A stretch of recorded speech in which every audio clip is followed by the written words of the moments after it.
Good morning and welcome to the Joint Committee hearing of the Health, Human Services, Finance and Policy Committee and the Human Services Reform, Finance and Policy Committee. Today is Tuesday, August 13th. Welcome, everyone. DHS has been in the news more than they should be. So regardless of commissioner or governor, there have been problems at the Department of Human Services as long as I've been at the legislature. Program integrity, eligibility, project management, transparency, accountability. These problems result in legislative whack-a-mole. DHS operating units can point the finger at one another. They can point at the feds, they can point at the counties, they can point at vendors. But somehow the legislature never gets direct answers. It is our expectation that given a new governor and new commissioners, there will be direct answers to these very challenging questions that we're going to raise today and in a series of ongoing hearings. How long have these problems been going on? For most of you, probably longer than I remember. 2013, MNsure, they didn't listen to the counties about developing an eligibility system, and we have been fighting that choice for a very long time. 2016, $200 million in MA and Minnesota care eligibility errors were found. The feds clawed back money from the Basic Health Plan Trust Fund. PCA fraud, CCAP fraud, Person Master Index that they knew about in 2015, didn't do anything about it until we actually brought legislation. Failures at the OIG, overpayments emergent, and finger pointing there. Commissioners resigning and unresigning. I'm not even sure if you can unresign, but evidently we're allowing that now. The dismissiveness of the Department of Human Services. To county caseworkers who bring forward fraud, who see what happens every day on the front lines. And when Senator Draheim brings a bill with a list of their ideas, DHS looks past it, says it's too hard, it's not possible, we're not going to do that. They resisted it at every turn. When Senator Kiffmeyer worked closely with home child care providers, things that would help them do their job better, provide good care for the children, but at a cost Minnesotans could afford and in a way that wasn't burdensome to the essential care community in greater Minnesota. DHS looked at everything as virtually impossible, and Senator Kiffmeyer's efforts were thwarted at every turn. We constantly hear the feds won't allow it, or we can't do it because of this, that, or the other thing, and then we find out it's only an interpretation.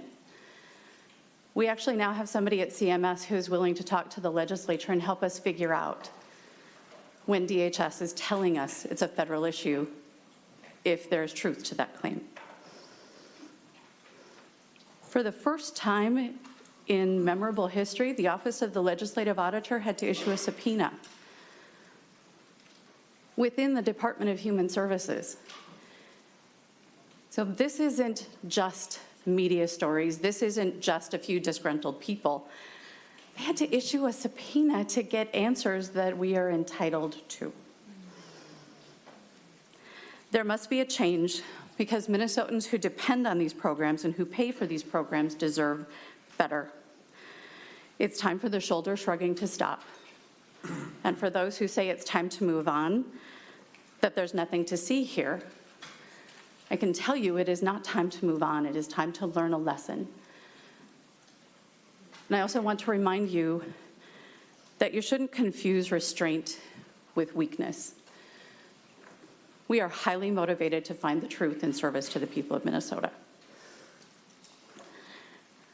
How many other organizations would have their top 4 people resign and never do a look back, never be accountable to their external stakeholders?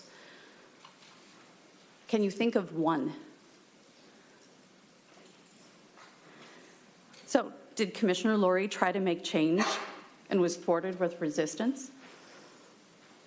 Why was a new commissioner announced yesterday, right before a hearing when she's not going to start until September 3rd. So as we listen to testimony, I want you to keep in mind the governor said yesterday that the commissioner has done a deep dive. She has communicated to us that she is fully prepared to answer the questions of this committee. So let me be clear with all of you and with the members of the committee. There will be two categories of information today. There will be information that is public that we will either hear in this committee today or we will have in our hands by Thursday at noon. Or there's private information that will be sent to the Office of the Legislative Auditor so he can review its veracity. There is no information that DHS can keep. Those are their two choices. We have gotten used to DHS being an island of resistance. So today is the day the Department of Human Services decides that it can hide the truth in their bureaucratic wonderland, or they can step forward and build a culture of transparency and rebuilding trust. And so with that, members, I welcome the two committees to work together to hold DHS accountable. Senator Abler, you chair the Joint Committee, so please proceed. Well, thank you, and I'm not going to, that was very well said, Senator Benson, and I share your concerns. And I'm eager to hear, and I really want to thank, this is one of our better attended hearings, and I presume people are watching offline as well, because this is really important. What's important are not the personalities or the question about are the DHS staff hardworking and amazing. They're hardworking and amazing. They do work every day, despite some significant obstacles, and part of what our work is to do is to help make that work across Minnesota, across 87 counties, with the state interfacing with our county-based services, really effective and serve the 1.1 or 1.2 million people that they serve, the 100,000 people with a disability, and that's really, really important. For me, and I'll just ditto what Senator Benson said. She put it together very well and said a lot of good things. This is not a witch hunt. It's not a rodeo. It's not a gotcha thing. This is us doing our due diligence. This is our responsibility. The people elect 3 branches of government to make sure that we can serve our 5.4 million people and spend our $38 billion a biennium serving that 1.1 or 1.2 million people really well. And so that's what I'm here for, and I'm looking forward to it. This is the beginning of a dialogue, and I hope that as we go forward, this can improve communications between the Department of Human Services and the legislature and the public and make all those amazing people that work at DHS even more able to do their jobs. So thank you, Senator Benson. Thank you, Senator Abler. Members, you do have significant packets. There are some other items that were too voluminous to print, but staff will make copies available at the end of each table. This is the DHS org chart. So if you would like to reference people who work at DHS, if you hear names, we have that as a resource. We also have an employee roster that shows whether they are classified or unclassified. That is important in decision making, and so staff has copies of that available as well. And with that, we will start our agenda with Mr. Nobles.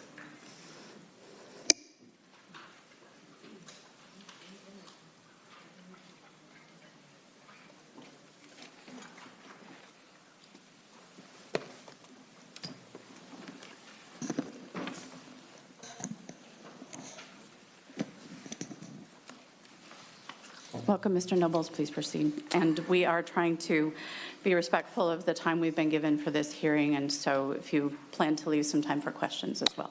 Absolutely, Madam Chair. Madam Chair, Mr. Chair, members of the Joint Committee, my name is Jim Nobles. I'm the Legislative Auditor, and with me at the table is Valerie Bombach, who is OLA's Director of Audits at the Department of Human Services. Thank you for holding this hearing. It is very important, an essential part of legislative oversight. I just looked at the law that was enacted when you created the Office of the Legislative Auditor, and I think it's relevant because it's relevant not only for our office, but for the entire legislative oversight process. Let me quote, "Continuous legislative review of the spending of public funds and financing at all levels of government is required in the public interest to enable the enactment of appropriate legislation." So indeed, Madam Chair and Mr. Chair, this is an important day and an important function that you are performing. The Department of Human Services is, as we all understand clearly, one of the most important agencies in state government. Its programs touch thousands of lives, and they cost billions of dollars. For those and many other reasons, we must all work together to better understand the department, how it works, how it fails, how it succeeds, and how we can all work together to make it better. As I think you know, the Office of the Legislative Auditor spends a significant amount of time evaluating, auditing, and investigating at DHS. In fact, because of its size, complexity, and importance, DHS consumes more of our attention and our resources than any other state agency. We evaluate programs at DHS in response to legislative concerns and decisions made by the Legislative Audit Commission. For example, we are over there now for the second time evaluating the department's personal care assistance program. We conduct financial audits in response to several statutes and federal legal mandates and OLA's priorities. And Ms. Baumbach, in just a moment, is going to briefly give you the highlights of those mandates and our work at DHS in terms of financial audits. But I want to first talk a little bit about our investigations, or as we sometimes call them, special reviews.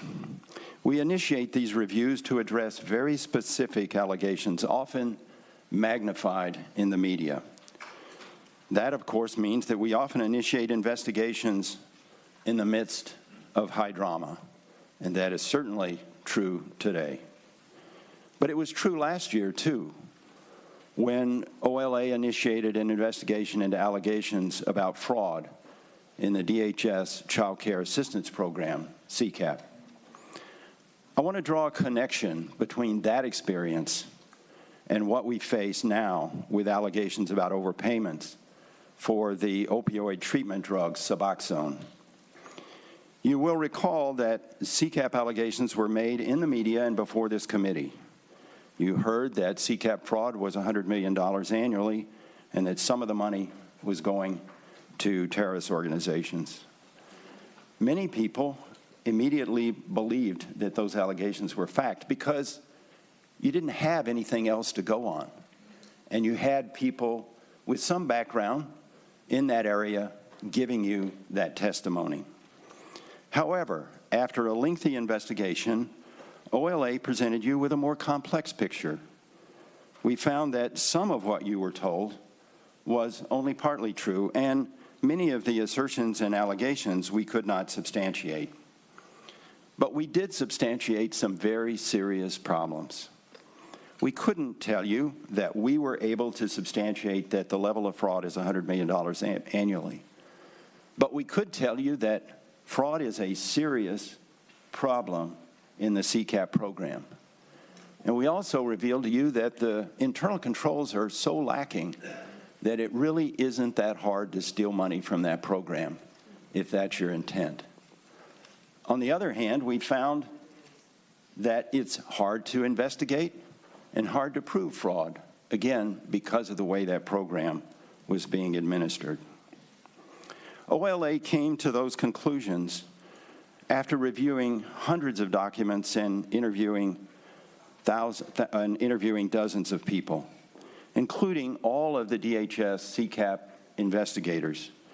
In addition to those interviews, which were conducted under oath, we also conducted extensive discussions with county investigators, county prosecutors, and federal officials.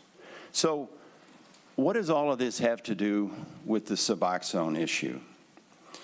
Well, I raise this because today you are going to hear people say that they do have the facts, and they will have some facts. But I can tell you that no one in this room today has all of the facts. The department doesn't, the tribes don't, the media doesn't, you don't, and we don't. This is going to be a long journey of investigating, of interviewing people under oath, reviewing lots of documents. Here's what I do have, though.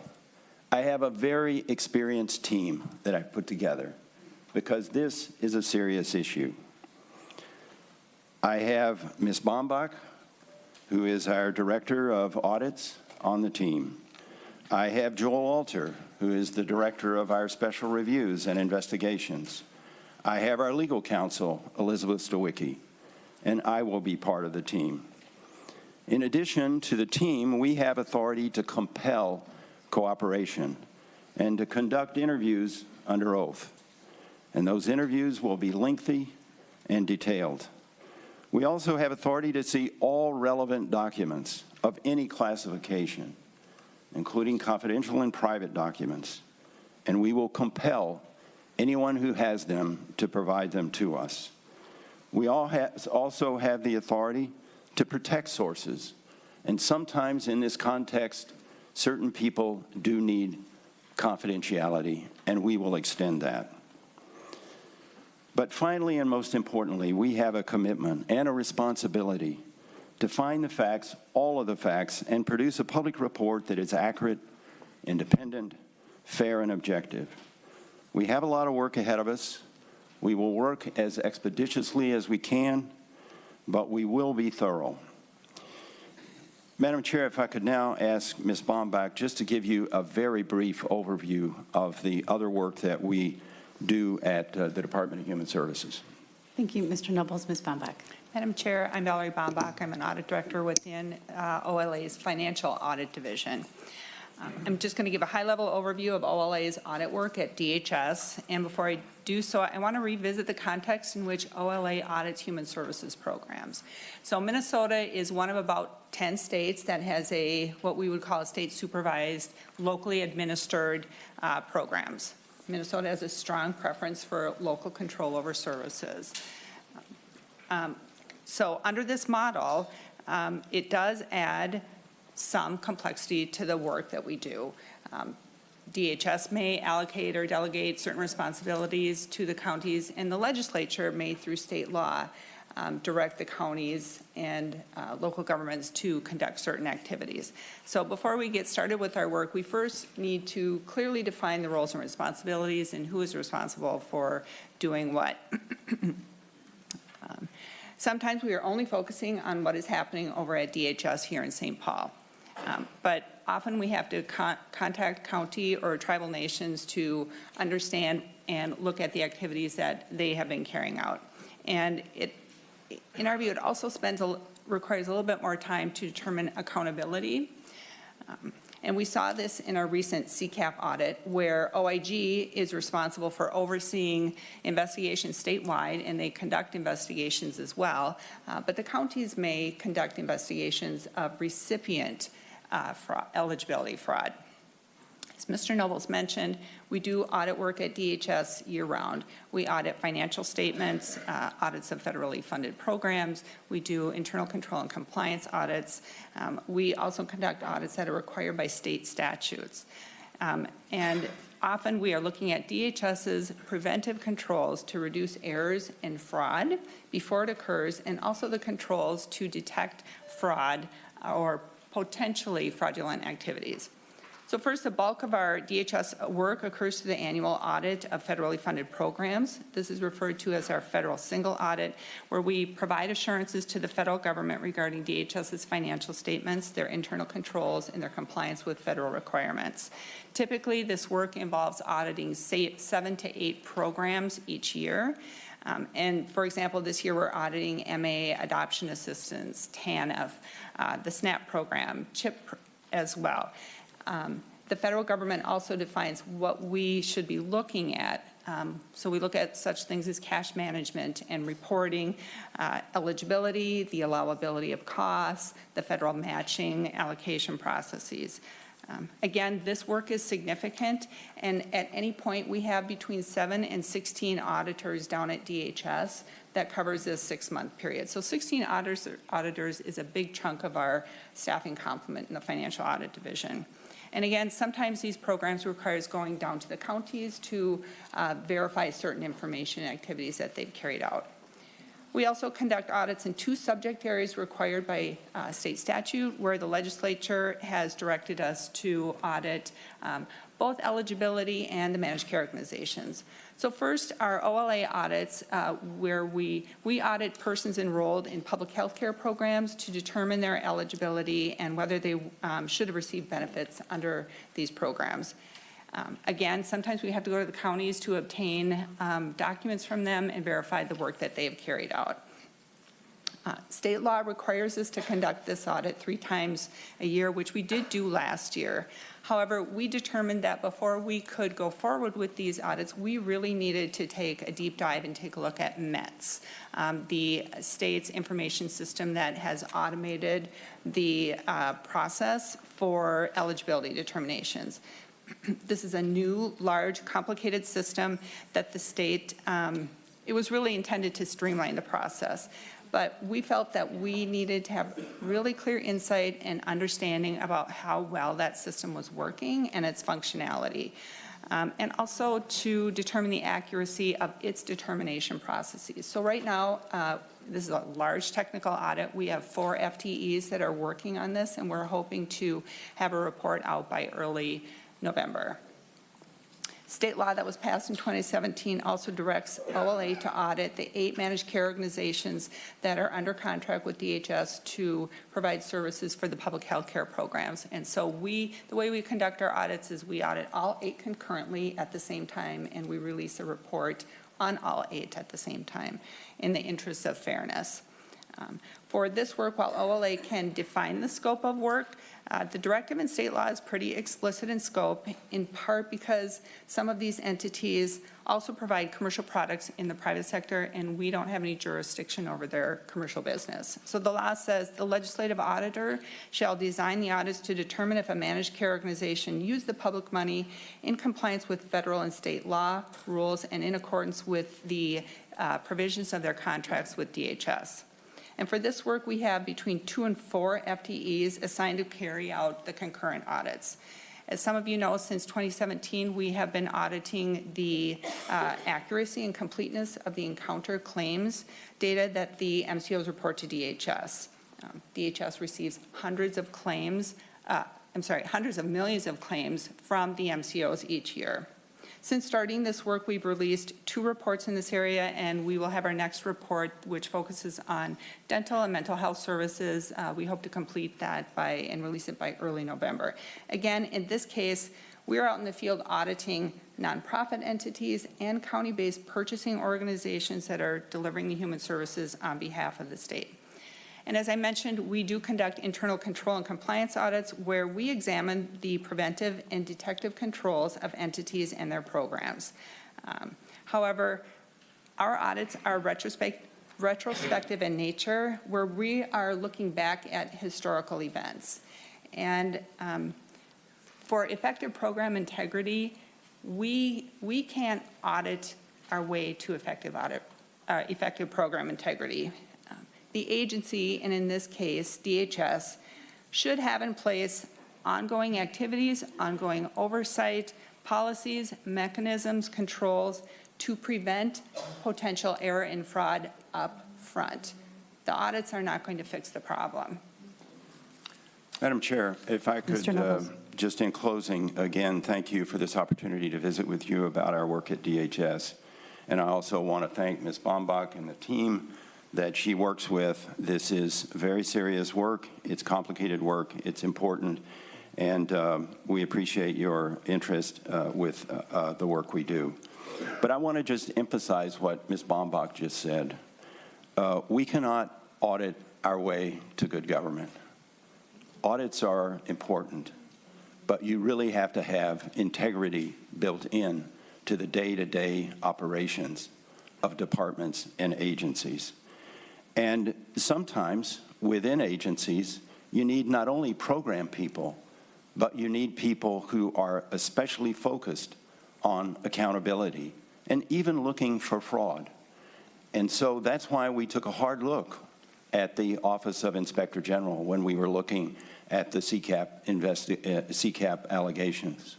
And we found that that arrangement, at least as we found it then, was not working effectively. And so we called for a stronger and more independent Office of Inspector General for the Department of Human Services. And so, again, we can do a certain amount, but you really need people at DHS, in programs, and at the Office of Inspector General, or you need to have an Office of Inspector General somewhere else, daily, looking at the hundreds, thousands, millions of transactions to determine whether or not there are overpayments or there are indications of fraud. So, Madam Chair, the department has a lot of work to do, we have a lot of work to do, and you have a lot of work to do. And so, again, I thank you for this hearing, and we'd be happy to answer your questions. Thank you. And members, we are going to go specifically into the OIG. We're going to go into the overpayment allegations further on the agenda, and I would foretell likely in subsequent hearings. And so I want you to keep that in mind. If you have questions for the Office of the Legislative Auditor, now would be a good time for those. And when we're finished, we'll move on to the next item. Senator Wicklund. Thank you, Madam Chair. I have a question. You briefly talked about the investigation, or you talked, not just briefly, but you talked about the work that you're doing relating to the overpayment matters. And it sounded, from what I understand, before coming to the meeting, that Governor Walz had initiated or had contacted you about working on this investigation sometime, in the recent past. I wanted to ask you about another request that was made by Governor Walz, and that was to investigate, to answer some questions for us about the state government employee whistleblower portal. You received a letter July 29th from Commissioner Franz about specific questions relating to that portal. And I just wondered if you can give us an update on what has your response been to that, and what's the status of that request? Mr. Nobles.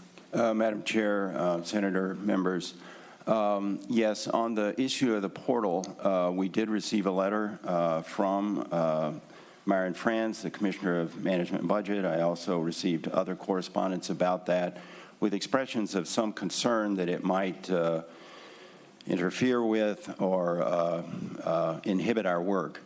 My position is that we will receive allegations, complaints, information from any source, anytime, whether it comes through that portal, from citizens, from within the department, and we will do our work.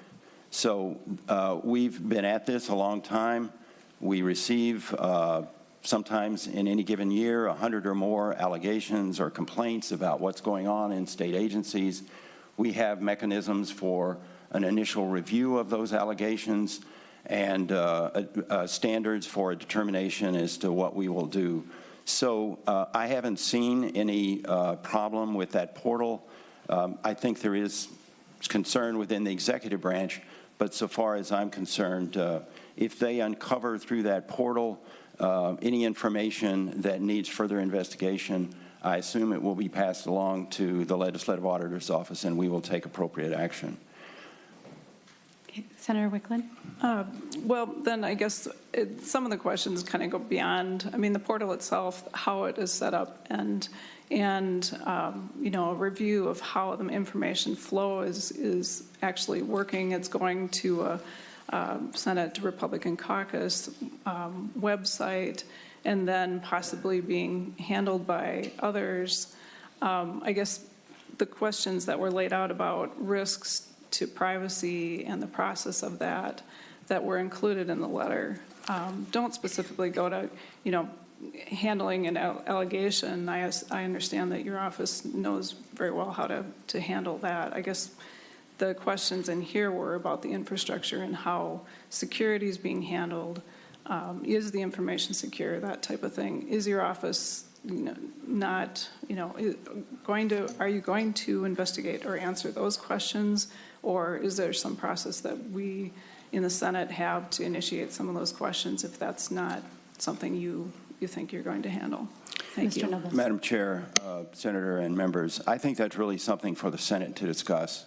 And the Senate has its prerogatives to pursue concerns and allegations and information, as does the House, as does the executive branch, as do the courts, as does the legislative auditor's office. So I think we're sort of, I hope, all in this together, trying to get information and handle it appropriately and pursue concerns and allegations in an appropriate way. Thank you. Senator Wickland, anything further? No, I think that answers my question. I will, pursue other methods and to find out more information about what my Senator concerns are. Wickland, if you'd like, you and I can discuss this offline, but that's not the purview of this hearing, and so we can discuss it with our respective leadership. Thank you, Madam Chair. We can do that. I think it falls within this purview of this hearing. We are going to be talking about whistleblower allegations and how whistleblower information is going forward. So I think Senator it is part Wickland, of if that. your primary concern is how the Senate majority is receiving information from state employees, I would ask you to redirect to DHS because that is our purview, and we can talk about Senate operations with our leadership. Thank you. We can do that. And thank you, Mr. Nobles, Ms. Bombach. Next, we'll move on to Dr. Schiff.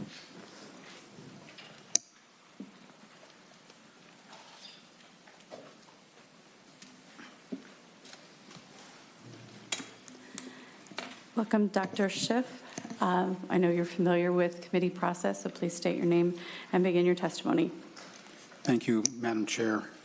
My name is Jeff Schiff. I'm the former medical director in the policy side of the Minnesota Department of Human Services, serving as the Medicaid medical director. Madam Chair, Mr. Chair, members of the Joint Committee, my colleagues, my fellow Minnesotans, thank you for asking me to testify here today. I have served as the DHS Medicaid medical director for 13 years until I was dismissed in early June. During these years, I continued to work on weekends at Children's Hospital Emergency Department, my clinical home.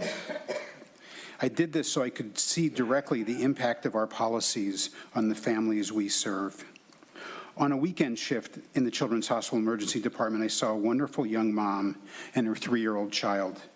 The child had asthma. She was having trouble breathing. We could see the spaces between her ribs suck in with each rapid breath. Listening with the stethoscope, we heard very little air moving. We began treatment immediately. She began to improve. The stress on the face of her mom began to subside. Over the course of maybe half a dozen visits back into her room to check on her, we found out that they were couch surfing, homeless, living at a cousin's. We learned that the young girl was allergic to cats, and the cousin indeed had cats. The girl's rapid breathing improved a great deal. I was on the fence, admit or discharge. We asked the mom if the cousin could move the cats out for a while, vacuum, get this beautiful girl the right follow-up. On the next visit back to check on her, the mom was crying. Her cousin chose the cats over the mom and her daughter. Now, acutely homeless, we admitted this girl. All of us, I hope, would have made the same choice, but the system failed. Not the acute health care system, but the whole system failed. The Children's Hospital ER is where we see the successes and failures of many of our systems. We doctors and so many of our colleagues who provide direct patient care are called on to serve in this broken system. We are so very proud of our work, and we are concerned about our ability to make a difference. We advocate for our patients individually and often collectively through our professional organizations. A few key attributes underpin our training. First, we seek the truth on behalf of our patients. We seek the best evidence, we question bad evidence, and we develop new science. Second, we have an ethos to put the needs of our patients first. Our bond to those we serve is decidedly not transactional. It is a covenant, a moral obligation to provide care. While surely money is exchanged, we expect something more from our physicians. when we are patients. We as physicians and the other direct care providers know that we have this critical duty. We've taken an oath. It has meaning to us. These attributes for physicians also translate into stewardship of resources. We are aware that resources must be used wisely, but we are also aware that early intervention is key to avoiding downstream costs. My role at DHS was the macro fulfillment of these attributes. I divided the role into three parts. Benefit policy. Do our recipients have access to the most effective, most evidence-based care? For example, we pushed past significant resistance to create a policy to allow for easier access to the evidence-based treatment for opiate use disorder. Overall at DHS, we developed extensive processes to evaluate this evidence. Our deliberate and careful evaluation of evidence has been a model that other states have followed. Delivery system design. How can our system be designed to work in the best way possible? Our healthcare home program, developed almost a decade ago, improved care for millions of Minnesotans and saved significant dollars. More recently, our program to close the gap in birth outcomes between African American, American Indian, and births in other populations is showing that planning and implementing in collaboration with the community can improve outcomes. We are known for this work with these communities, and they are pleased to work with us in a new collaborative model. Last, quality. What are we providing? Are we providing care in the highest level of quality? The Opioid Prescribing Improvement Program is exactly the type of quality improvement that we are able to do in a nuanced manner. Statewide quality improvement that is supported by the provider community that really improves health. We are the envy of other states. It took careful and deliberate action. I and many others have worked to create appropriate policy to provide these services and implement these programs. We worked against an entrenched dynamic that valued short-term financial interests over appropriate care. In what I would consider unconscionable arrogance, leaders in the healthcare administration dismissed medical input from myself and many other physician experts. My departure and the current plan to have part-time, potentially rotating medical input is a continuation of that behavior. A small faction has an inordinate amount of control. I bring this up to describe what I and others have endured in my shop at DHS, but also ask that all of you think and act above similar factionalism in the political system. It impacts the health of Minnesotans.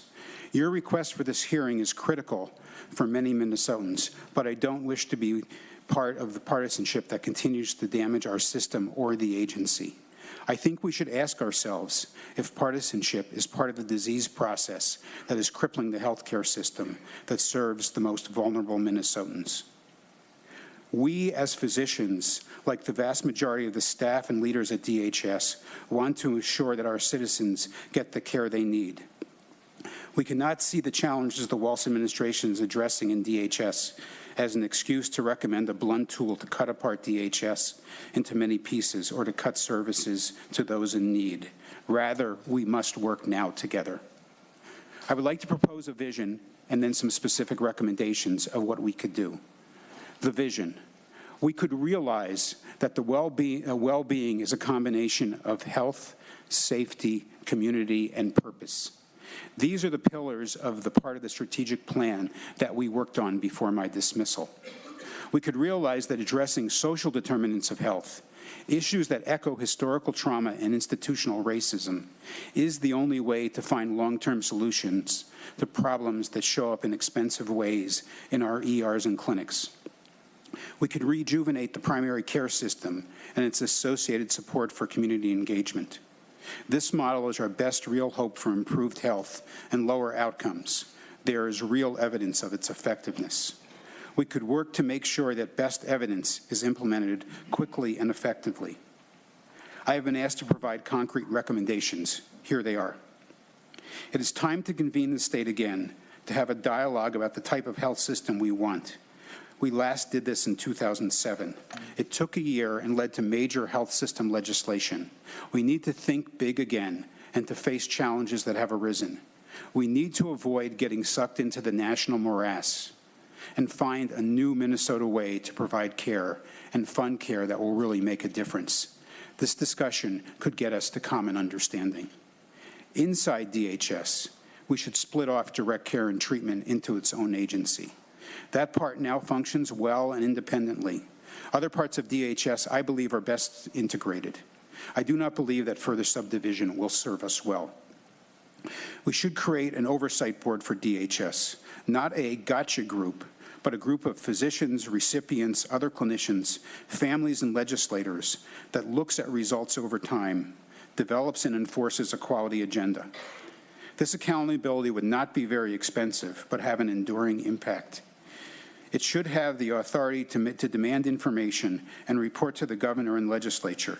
It would look at results over time and across the agency, creating improved accountability. We should pay the leadership better and require professional management. The budget of DHS is over 4 times that of the University of Minnesota, yet the commissioner is underpaid for this level of responsibility.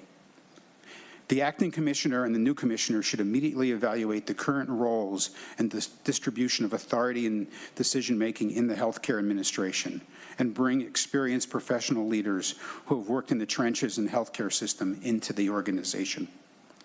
We should require that the leadership of the clinical policy areas is a physician and a team led by physicians reporting directly to the agency commissioners. The physician should be the final stop for clinical decisions.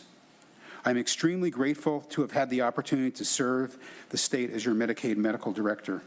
I want to thank my family, my friends, my wonderful colleagues inside and outside of DHS for their support. For the girl with asthma, for all Minnesotans, the citizens served by the DHS programs and those who help pay for them, let's do this better. Thank you. Members, questions for Dr. Schiff. Senator Rosen. Thank you, Madam Chair. And first off, thank you, Dr. Schiff. If there's a ability to get your ideas written down so we can all have them, that would greatly appreciate it. And I'd also like to thank you personally for your work on the opioid prescribing working group and all that you have done to move the work that has been done in these walls on the opioid issue. You were forthright and solid and directed, and we really appreciate that very much. My concerns going forward, though, is, with the absence of a medical director, will that affect the department's ability to oversee the work that we have accomplished here at the Capitol that's been signed into law on the opioid issue? Dr. Schiff. Madam Chair, Senator Rosen, thank you for that question. There will be a distributed copy of my remarks, and I appreciate that. We in Minnesota have seen a 22% decrease in mortality from the opiate crisis from 2017 to 2018. For a state that already had a low number of deaths compared to our peer states, we had a larger decrease in mortality, so our program was working. There is not, as far as I know, a plan to adequately support with medical input the opioid prescribing improvement program. That's our program that just in the last few weeks sent out reports to over 16,000 physicians about how they're prescribing compared to their peers. My colleague, Dr. Chris Johnson, is in the audience. He's the chair of the group, but he's the volunteer chair, and there's a lot of work that happens inside the department to make sure that that's effective. I also am concerned that doctors getting a note about their prescribing from a bureaucrat will be much less effective than getting it from a peer. Thank you. Thank you, Mr. Chair, Madam Chair. And Dr. Schiff, I agree. I think it's very important to have a continuity as far as peer-to-peer. And we have gotten the medical community behind the directives that's been in place on the opioid bill. I appreciate the word oversight that you continue to say, that there must be oversight, and it's in line with what Mr. Nobles was saying is compelling cooperation. I feel that when you have to drag information out of DHS, and there is no oversight and there is no cooperation, we are struggling. And there is really actually no need for this hearing if we did have cooperation and accountability going forward. So I am very concerned about the opioid proposals being carried out effectively. We did a very good work here in this state, and we should be very proud of that opioid bill. But I am now very concerned also with the overpayments to the tribes, which we'll get to in later. But this is a very big issue. Madam Chair, Senator Rosen, thank you. Dr. Schiff. And next on our list, Senator Hoffman. Thank you, Madam Chair. And Dr. Schiff, thank you for being here. And I want to say thank you for your years of work. And I don't know if this group understands just the breadth of knowledge that you have had for the state of Minnesota that became a national model. And I go back to when medical home was first talked about in the years of 2001 to 2004, you put together a pediatric quality control council and had this broad crosswalk of stakeholders, from hospitals to doctors to consumers to folks that all had a purpose to care about, in this case, it was youth, children and youth with special health care needs. And one of the things that I would like your comment on is you saw some gains in Minnesota, the use of primary care, specifically in the medical home model, which you created, or we created, the state did, a healthcare home, I think we renamed it. But folks, he was also nationally known and went to other states showing how this could be a cost, not only just a cost savings to the system, and if you could comment about that cost savings, but you saw some positive results and positive outcomes for children and youth with special health care needs and the families they served. So first of all, thank you for your work on that. You are a national leader in that, and it just surprises me that you were dismissed, because it's a loss to this great state of ours. And so could you please comment about the cost savings and the positive outcomes for children and youth and families with disabilities? And Dr. Schiff, I appreciate if you'd keep those remarks also within the context of what we're going to learn from not having a medical director and why that was divided out. So sure, that would be helpful if we stay focused on the agenda issue. Great, thank you. Madam Chair, Senator Hoffman, the healthcare home program was evaluated a few years ago by the University of Minnesota and found $1 billion in savings to the state. That included $450 million in savings to the Medicaid program, $450 million in savings to the Medicare program, and $100 million in savings to the private sector. Okay, thank you. Senator Hoffman, anything further? So, Madam Chair, my point is this. You now have somebody who not only can show a cost savings to the state, but positive outcomes for youth. And it's really it's sad to see that we are now seeing as the former Medicaid director. And I think that's important that this body understands not only the cost savings, but also the positive outcomes for families that were directed under his care. Thank you, Senator Hoffman. The impact of his work is part of why we're here. So thank you. Next, Senator Nelson. Oh, thank you, Madam Chair. Dr. Schiff, thank you for being here today, and thank you for your leadership. And I listened intently to your testimony, and a couple things really stood out to me. One, you're focused on the people we serve, the patients. And in your comments, and then as I was reading the article in the Pioneer Press dated July 29th of this year, DHS leaders hostile and dismissive of doctor input. And as I read through that article, there's just a couple very concerning things that I'm hoping you can shed some light on. This idea that we know we need to use evidence-based medicine, and we need clinical evidence. And I understood, or if you could maybe shed some light on this, that decision makers, as I understand this, decision makers at DHS were making decisions that was actually ignoring clinical evidence for evidence-based medicine. And that should just raise alarm bells with every Minnesotan. And that is very concerning to me. And I'm wondering if you could enlighten us a little bit about maybe just one or two of those decisions that were made by apparently non-medical people and against evidence-based or clinical evidence. What's an example of that? Dr. Schiff. Madam Chair, Senator Nelson, we spent probably 5 years trying to get the best type of reproductive care to women immediately after birth. Long-acting reversible contraception is are devices that can be implanted at the time of birth with the consent, without coercion, to women so that they can plan their families appropriately.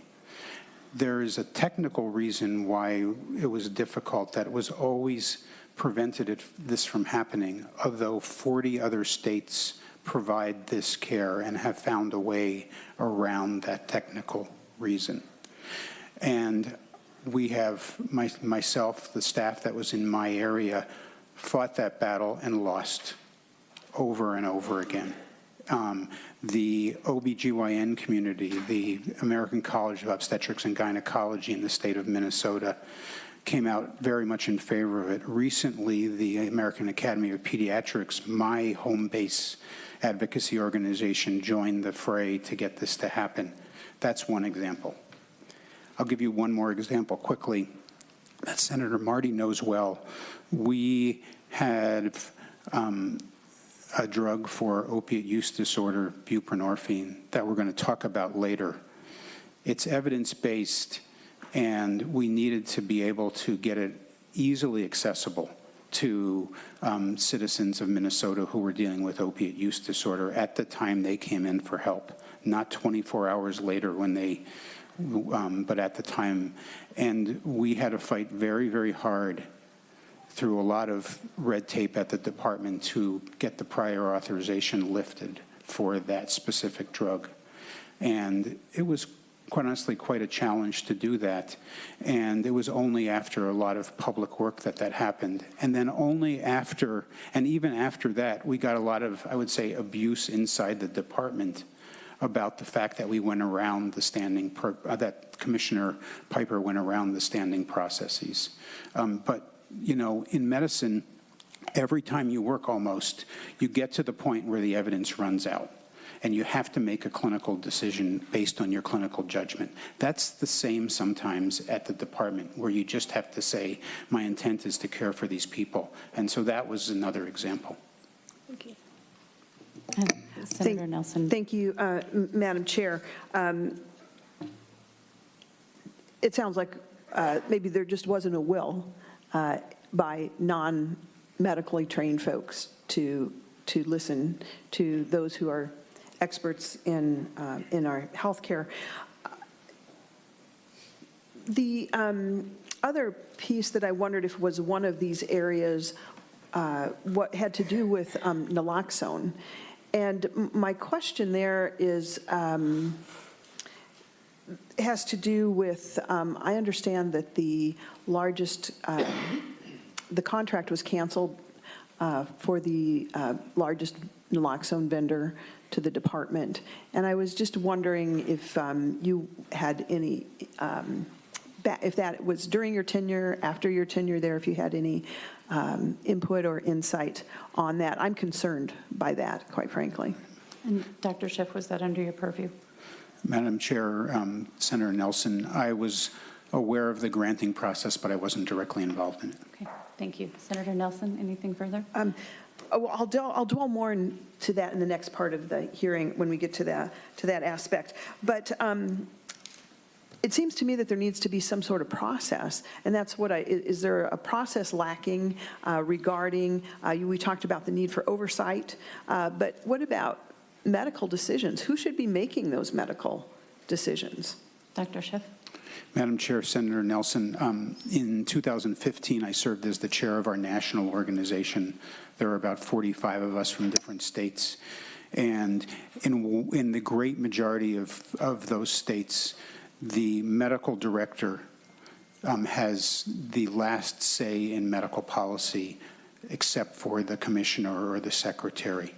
Around benefit policy, those same numbers mirror but are a little bit less for pharmacy policy. So in my opinion, having a physician or a group of physicians, and we also have a physician advisory body that we could bring complex issues to, should be the last word before it goes to the commissioner. And Madam Chair, this is my final question. Senator Nelson, thank you. And so then, is that lacking in Minnesota? Someone other than those with medical training others are making these decisions, sometimes flying in the face of medically trained leaders? Dr. Schiff. Madam Chair, Senator Nelson, there is some medical but not physician training in the department, but I do not believe that is adequate. Thank you. Thank you. And next, Senator Eaton, and then the list is Eaton, Abler, Hayden, Rosen, and Marty. Senator Eaton. Thank you, Madam Chair. Well, Dr. Schiff, you know that I hold you in high regard. We work together in the opioid prescribing work group, and I feel your loss to that group and to the state very strongly. I remember your help with the pre-authorization with Suboxone or buprenorphine, and I also talked to many parents whose family members were denied the medication when they finally were ready for help and had to wait 24 hours, but it was too late. I find it really difficult to understand why a medical professional is not the one making medical decisions in a department focused on health. Is there a way to structure the department in such a way so that when it's a medical decision that that is made with the same weight as a financial decision? Dr. Schiff. Madam Chair, Senator Eaton, thank you for your kind words. I think that it's dependent upon this body, the House, and the governor's office to assure that processes get put into statute or rule that allow or enforce the use of the appropriate weighting of medical decisions. And I would also like to just say really quickly that most of the time, the medical decisions are less expensive in the long run because they produce better outcomes for our citizens. So it's about actually being able to look a little bit past the 4-year fiscal cycle that this group looks at when we do budgets. Thank you. Senator Eaton, anything further? I'll save it for later. Thank you, Senator Eaton. Next, Senator Abler, then Hayden on deck. Thanks, and Madam Chair, and I just have a brief thought. I want to thank Senator Schiff for coming and for your, I think, august service, and I don't know everything that happened behind the scenes there, but I have just always known you to be the most honorable, hardworking, dependable, reliable, all the Boy Scout attributes of a member of the team. And and so you brought forward some very compelling words. You said the word arrogance. You talked about a small faction of inordinate control, and some other words that I find very compelling in a report back about a department that I think needs to be stellar and could be. And so maybe I'll just leave it at this. The governor, I watched the governor. I've had some good dialogue with the interim commissioner. And yesterday, the governor remarked that Commissioner Wheelock, interim Commissioner Wheelock, is doing a deep dive into many areas. And I hope that if there's a singular area that we do a deep dive into it, it's how do you handle divergent thought? As a person who tends to be divergent in how I do some of my thinking, we really need that in an agency as big as that to bring out the best and go like, really, why are we doing that? Is this the best way? And not simply a faction that runs things. So I guess it's just a comment. Thank you. Thank you. Senator Hayden. Good. Well, thank you, Madam Chair. And Dr. Schiff, I also want to echo all of the platitudes. You're no longer with the department or working directly with the state. And so, though I haven't worked with you a lot and frankly haven't talked to you about the issues that you're facing today, I want to thank you. It sounds like those that you have talked to in both caucuses really respect your work. Dr. Schiff, you did bring up, and I was trying to figure out how I was going to kind of bring this issue up in the context of our hearing today, and then you talked about as an example this issue of the IUD policy of trying of best practices of implanting IUDs with consent to new mothers that are on the Medicaid program. And so I just want to ask you a couple of questions about that. I had been a little concerned and certainly looked at some of the things that you had written about this publicly and wanted to just better understand your thought process on the IUD issue, specifically the disproportionality of women of color who are on the Medicaid program. One of the things that we know that over the years there's been a lot of concern and issues about this issue of contraception and long-term contraception with this particular group of people, of women. In the 90s, people were concerned about the use of Norplant and if that was kind of a forced sterilization, if you will, or women were being giving that with certainly with or without their consent, but that was kind of pushed on them. And so I wanted to just get your sense of this issue of the IUD at birth. I mean, specifically, there's been some information I've gotten that says that, you know, on the manufacturer's process, on the manufacturer's label, if you will, and you're a doctor, you know how that works much better than I do, but you should wait for 6 weeks. And then in general, I've been hearing from people in my community that think that that might not be the best time to have that conversation, though I've clearly not given birth ever, but it may not, but many of you in this room have. And if that's the right time to make that decision, and if there's a disproportionality of that in women of color, and in particular African-American women. So I just wanted to, you're well regarded in this issue, and I wanted to just get a sense from you, have you looked at that from a lens, from a different lens than just simply a clinical provider? Thank you, Senator Hayden. Let's keep this narrow because we have a long agenda, but I think Senator Hayden's point, and you can correct me, was the medical advice you gave balanced with a sensitivity to concerns from a community? Is that a succinct? Well, kind of, and Madam Chair, I just want to make sure that Dr. Schiff brought this issue up, and so I want to make sure that it's in the scope of the conversation. But I guess specifically, I just wanted to get your sense, since you've been practiced so long and your that you've seen this issue. I wanted to better get an understanding of why this would be a good idea, and if it conflicts with things that have happened in the past that appeared not to work well for women of color, and women in general. Dr. Schiff, if you could keep that in the context of what DHS did to overrule your medical judgment and use Senator Hayden's question to inform that. Madam Chair, Senator Hayden, only 30 or 40% of the women in the program actually got a follow-up visit after birth, according to our data, so they don't have an opportunity to get this later. The package insert does say that, but the American College of Obstetrics and Gynecology thinks otherwise, and there's evidence to prove that. I would like to think, and I believe, that the providers in the OBGYN community are sensitive to coercion, and the idea that we would deny an opportunity to serve those women with the best science because we were concerned about coercion seems to fly in the face of, it's sort of a who do you trust kind of thing, and I'd rather trust my colleagues in OBGYN to make sure they did this with consent. And we could certainly go back and look, but I think that there's a balance there, and we really felt like we've progressed in our working with people of color to have much more sensitivity around that.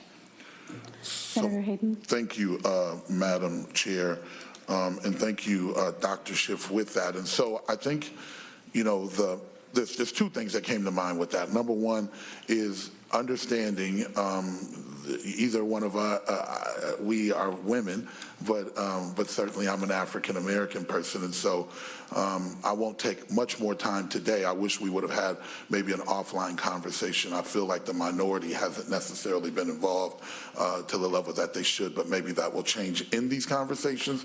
But I think that that would be good for us to talk about, because I know that many people who work in this field may feel a little different than you. And then I guess the last question I would have for the purposes of this testifier and this issue is, Dr. Schiff, what work has been done to make sure that people follow up with their appointments after birth? Maybe that's a better way to go about it as opposed to suggesting that they're not going to come back, so we need to implant this device now. And Dr. Schiff, briefly, and then Yes. Follow up with Senator Hayden, please. Yeah. Madam Chair, Senator Hayden, we started a program that I'm very proud of called the Integrated Care for High-Risk Pregnancies. It is a program designed to identify women in the African American and American Indian community of color who are at high risk for poor birth outcomes and wrap community services around them, including asking them and helping them come back for follow-up visits. Thank you. So, Madam Chair, Senator Hayden. that once again begs the question, did that work and was it successful? Because now we're kind of saying two things here. We're saying, one, we really kind of want to do this. Apparently there's some incentive and all of the, you know, ethical reasons why we might want to do it, but they weren't coming back. And then you just said, well, no, we do have a program to find those women and then to try to get them back. So was that working, or is that still in progress, or how does that work? Dr. Schiff. Madam Chair, Senator Hayden, very briefly, this legislature reauthorized that program in the last legislative session. We are I guess I'm not there yet anymore, but the department should be gathering data about that in the coming year. Thank you. Thank you. Thank you. And Senator Rosen, then Senator Marty, and then we'll be done with Dr. Schiff. Thank you. Thank you, Madam Chair, and obviously it's very critical that we do have a medical director in the department to answer these questions that I think are worthy of a separate hearing, for sure. Dr. Schiff, I was wondering if you were aware of the confusion on the overpayments of the between the department and the tribal partners for the Suboxone. And if you were, how long and when did you find out about it? Dr. Schiff. Madam Chair, Senator Rosen, I was aware of the implementation of the Suboxone programs at the tribes. I was not aware of the overpayment related to paying for dispensing when patients weren't actually in the clinic. I see. Okay. And Madam Chair, one more question, if you wouldn't mind. And obviously, with your 13 years of experience, and we were all obviously shocked too that your position was eliminated. Is the department looking at another medical director? And how much notice did you have before you knew that your position was eliminated? Dr. Schiff. Madam Chair, Senator Rosen, the department has posted a position for a part-time medical director. They have stated that they may rotate people through for different expertise. I think that is crazy because we were able to get the expertise we wanted voluntarily from the entire medical community hopefully because of the relationship professionally that we had with the medical community. I was given 3 days notice. Thank you. Senator Rosen, anything further? Okay, thank you. And Senator Marty. Thank you, Madam Chair, and Dr. Schiff, thank you for being here. And again, I share a concern you and others have mentioned about having a medical person in charge. The one thing I wanted to pick up on is when you mentioned the medication-assisted treatment thing and getting rid of the prior authorization with that, you mentioned that when Commissioner Piper, when we finally persuaded her to overrule the prior authorization requirement for it, I think you said something about even after that, you're getting pushback in the department for how dare the commissioner overrule this.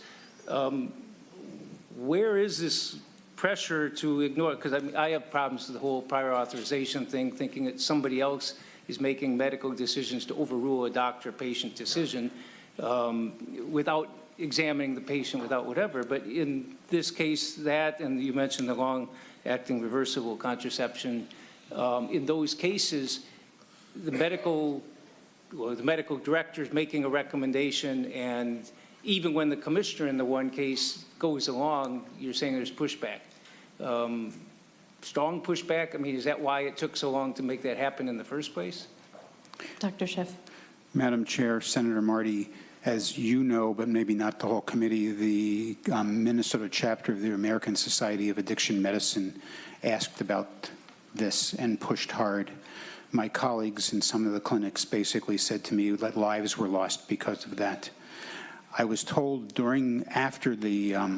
after we put that decision in place that the Drug Formulary Committee, which is the committee that approves the recommendations of the department, was angry about the fact that we went around them. I attend those meetings. I did not see any anger. Okay. Thank you, Senator Marty. Anything further? And Dr. Schiff, Senator Eaton, who has one more question. Thank you, Madam Chair.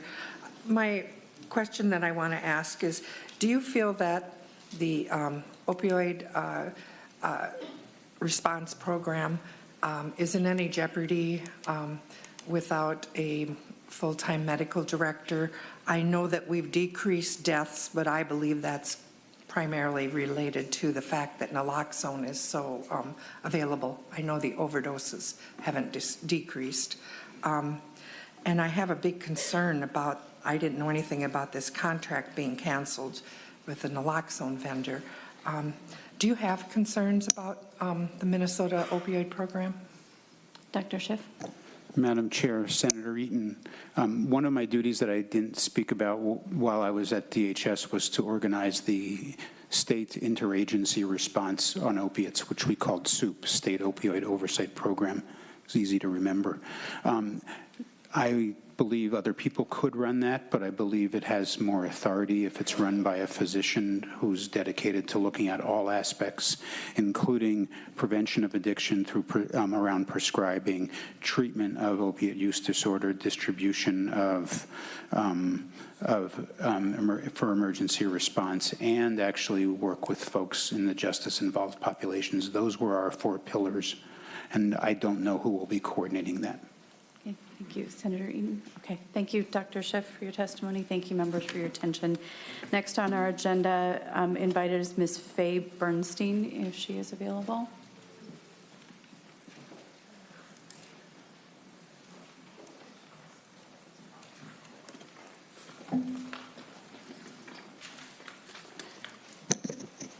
Ms. Bernstein, welcome to the committee, and you've brought someone with you. Could you please introduce yourself and the gentleman with you?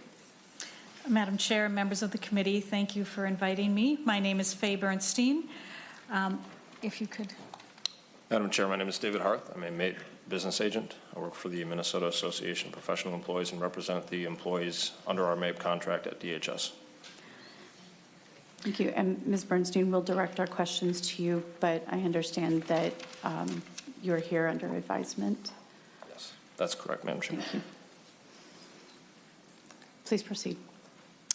I am here as a private citizen, not being paid by DHS today. I am here on my vacation day.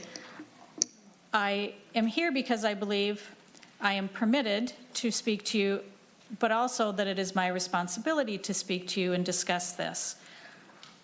I have been employed at DHS for 14 years in different capacities. For the last several years, I have worked writing, reviewing, and managing grant contracts.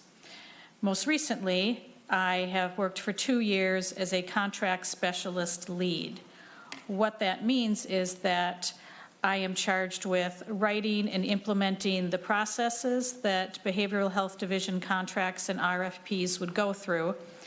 the Behavioral Health Division contracts and RFPs would cover mental health supports and services and substance use disorder supports and services.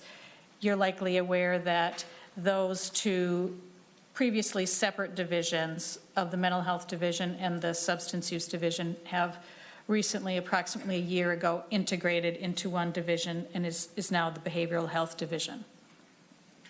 My job is quite heavy on compliance. I am to review contracts and ensure that they are, first of all, consistent with the direction that the Behavioral Health Division and the Department of Human Services wants to go in, and also that they are, of course, compliant with law and policy. I find myself very well suited for this job. I have 10 years of direct service at a treatment center. I have an undergraduate and graduate degree in psychology, and I am a lawyer. I also want to say, most importantly today, that I absolutely love my job. It's a little bit harder for me to say that today because what I have gone through in the past several months has certainly impacted my health. It's impacted my morale, I guess you would say. It has made it hard some days at work. But I do very much love my job, and I think I'm very good at my job. What occurred is in March and April, there was some changes in management in the Behavioral Health Division. I, as I usually would, noticed issues in contracts and RFPs that were coming across my desk. That is very typical. That is why I exist at DHS. This is just my job, to notice these things and to then point them out. And it is not that any employee is somehow lacking in the skill to write these contracts that I would see. It's simply that some of the contracts and some of the services that we are funding are very complex, and sometimes we have a very fast turnaround. And so things can be missed. So the point of having me review them seems to make a lot of sense. The fact that there are errors is typical. There's going to be. The history had been that when I would point out those errors, again, typical errors, nothing extraordinary, they would be handled by management.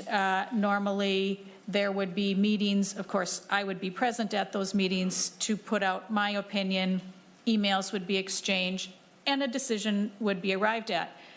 Normally, my recommendations probably would be followed.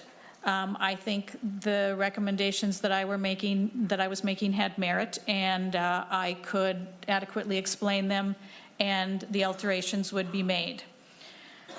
Starting with the changes in management in March, April, and then going into May and June, I was getting a very much different reaction. The first reaction I got was simply a lack of understanding about what I was talking about. Okay, I went with that.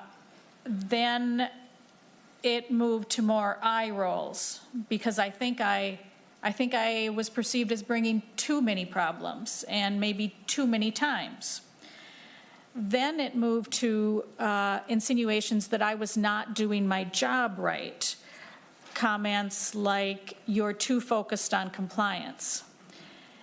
And I had never heard anyone say, anyone, myself or any employee, is too focused on compliance. It's sort of a constant thing we have to think about in my area when we are dealing with money and contracts. And then it really moved to where I was being told that I was most clearly not doing my job right. All the while that this is going on, and there's sort of an increased dissatisfaction with my job performance, I am seeking out advice all over the place. I I've always been a very persistent woman. I was probably more persistent than usual the first 6 months of this year. I was meeting with people at all levels. I started towards the bottom, my direct supervisor, and I went up and up and up. I would go back to my desk after an unsuccessful meeting with someone and sit and think, okay, who's the next person I need to book 15 minutes with? And I would book 15 minutes with them. I spent a lot of time trying to make people understand what the issues were that I were seeing and that those were serious issues of quality. As I increased my time getting advice and being the persistent person I am, the retaliation did ramp up. It was ever on the increase. It was the exact opposite response that I would have thought. Now, I do want to say that at this time, I also did get some good response. And that was when I would meet with our internal auditors, our ethics area, and some attorneys in the area that also reviews our contracts. In those cases, I think they probably were reassuring enough that I was doing the right thing that it probably encouraged my persistency. But I have to say, within the Behavioral Health Division, there came a time when I realized there was no one for me to go to. There was nothing that I could do. So when I came to work on July 10th, there just happened to be someone on the main floor of the building from one of the divisions, I actually don't know what division this was, handing out this beautiful 8x10, very colorful flyer. And it caught my attention because the purpose of the flyer is, it says, speak up against misconduct, don't keep it to yourself, that kind of thing. So I put it on my desk and I wrote an email to 133 members of the Behavioral Health Division. The purpose of my email was to try to unite the employees and offer support to the employees and hopefully get some support myself for what I was seeing and how I was being the discomfort I was feeling with this. Unfortunately, within an hour, I was escorted out of the building. I was banned from DHS owned or leased property, I believe the letter said, and I was told that I was being myself investigated for misconduct. Then my first day back in the building, my first full day back in the building was August 5th. So I returned to work on August 5th and then was given a letter of expectation. So what a letter of expectation is, DHS will tell you very clearly, and the first paragraph says that this is not discipline. However, it's a letter that goes in your personnel file, and it doesn't get removed typically for quite some time, and it does certainly impact, it impacts your morale, but it also impacts your ability to get another job. So I'm just going to call it out how I see it, and it did feel very disciplinary. I just want to say that I am a good employee. I feel I'm a very good employee, and the time spent on the retaliation has been very much wasted time. What I was pointing out originally was quite routine, and it was simply my job.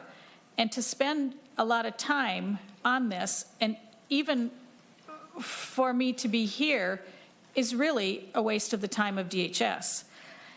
There are many good employees at DHS. I have to say, it's a small group of us who do these contracts. There's 4 of us. I have to say the other 3 people that I work with are stellar. They are so far above average. But I worry what the chill is that this has had on them. They happen to be all 3 very new employees. They don't have the empowerment that I have as a long-term employee. So how has this affected their work? And finally, I just want to talk about sort of the solution. As I said, I had a very good experience with the ethics and internal auditors, very good experience. I am confident that they will resolve the issues that I originally was complaining about, drawing attention to, the issues of things I was seeing in the contracts and the RFPs. I do believe that will happen. However, they are not charged with handling the retaliation I was receiving. That's outside of their purview. I would like, though, to see that those areas, ethics, internal auditors, are well-funded and staffed. They are excellent employees. They are very responsible. They are very professional and very thorough. I do believe that they are somewhat constrained by the fact that they are DHS employees. And so if they could be given independent authority and increased oversight, I think that they could perform their job better. And although the whistleblower protections apparently exist, at least on paper, I didn't experience them besides the piece of papers, that sort of protection should be very rarely needed. There should be proactive measures and protections in place so that I don't need to ever actually even know about the whistleblower protection, that is just something that exists in the worst case scenario. It certainly shouldn't have to exist for me doing my job on some pretty non-controversial contracts. So thank you for your opportunity to share my story. Thank you. Senator Abler. Well, thank you, and thank you, Ms. Bernstein, and I appreciate you taking the time to talk to me last week a little bit. And I have to say I'm surprised how happy I am to see you have representation of MAPE. And you know, the governor made a point yesterday in his press conference, a point that I agreed with very much, about the amazing employees that DHS have and the way they work hard and the way that we should be proud and looking forward to what the kind of work they do. I think you're an exemplar of that kind of employee. I think that you were who he was talking about, people like you, people like your representative here, who you could actually make more money somewhere else, but you choose, and there's other opportunities everywhere these days, but you choose to serve Minnesota in a way and actually now risk even many things to come forward. I'm surprised you made it, actually. Was there a contact to you about maybe you don't want to come today or something might happen to you? Can you, and if you don't answer a question, don't answer it, but I'm just asking that. I'm serious. I'd go ahead if you would like to.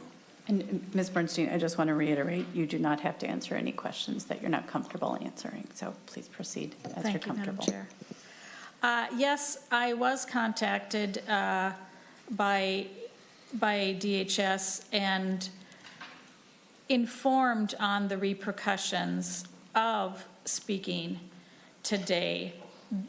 I want to be clear that the way that information was presented to me was not threatening. The person who provided that information is someone who I greatly respect, and I appreciated the information.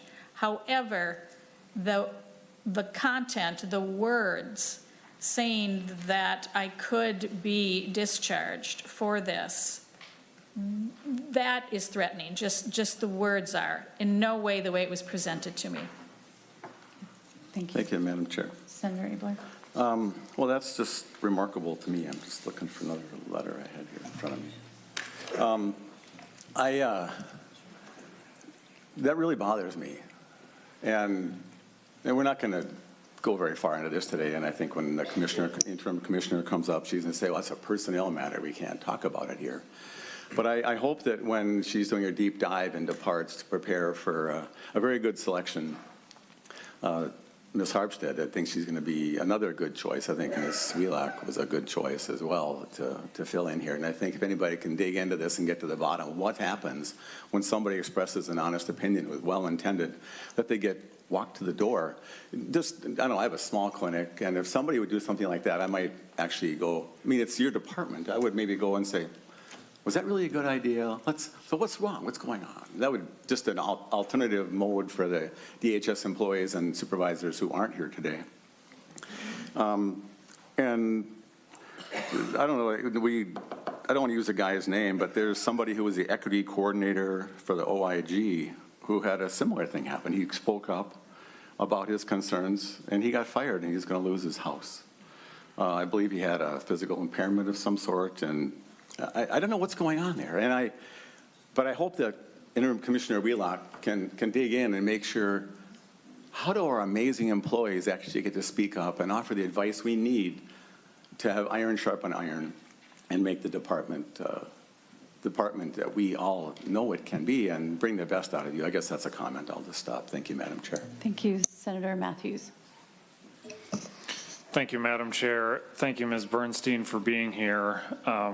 Just as I've personally been preparing for this hearing and following all of these news stories at DHS, which is the reason for us being here today, yours is probably one of the most important stories that rises to the top in my list of, I need answers about this case because it looks really bad on the department side. And I was wondering if you could clarify a couple of things for me. Thank you for what you shared.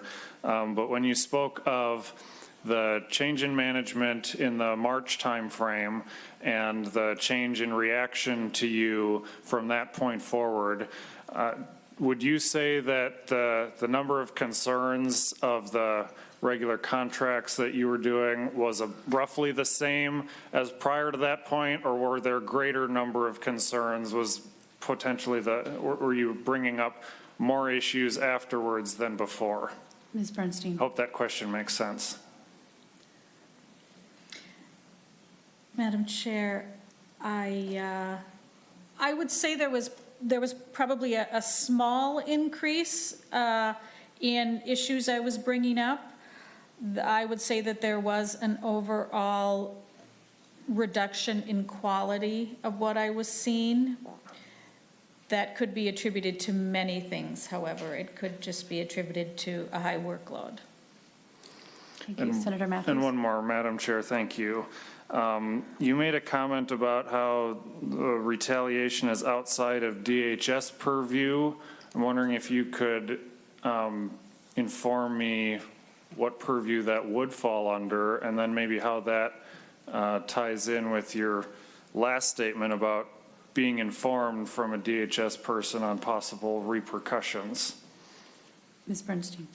Thank you. Senator Matthews, I think I may have misspoken, or you may have misunderstood. I would say that the retaliation I experienced is not outside of DHS purview. It is outside the purview of our internal auditors and our ethics office. To some degree, the ethics office, I think, is charged with that, but certainly our internal auditors would not be. They are simply investigating the facts of what I am saying. Okay. Thank you for the clarification. Thank you. Anything further, Senator Matthews? Okay, Senator Nelson. Oh, thank you, Madam Chair, and Ms. Bernstein. Thank you for being here and for your strength.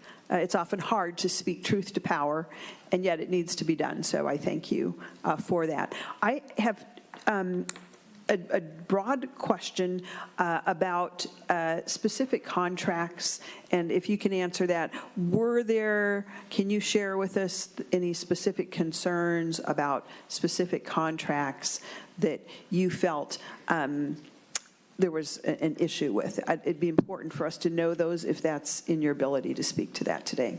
And if I could, just for the committee's benefit, until contracts are finalized with the state, they're not public information, and so we want to tread a little lightly. But Ms. Bernstein, to the extent you're comfortable, please proceed. Thank you.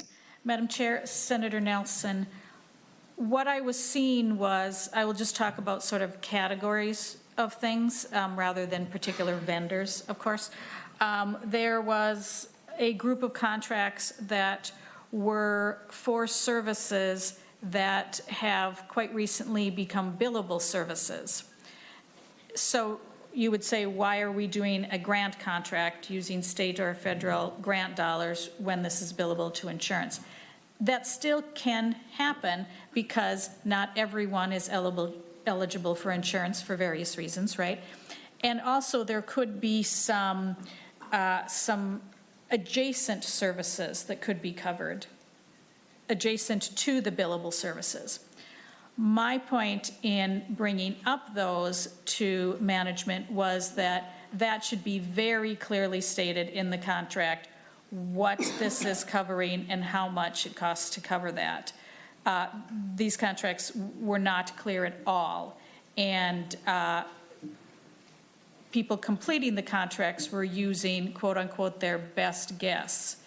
And it was for quite a large amount of money.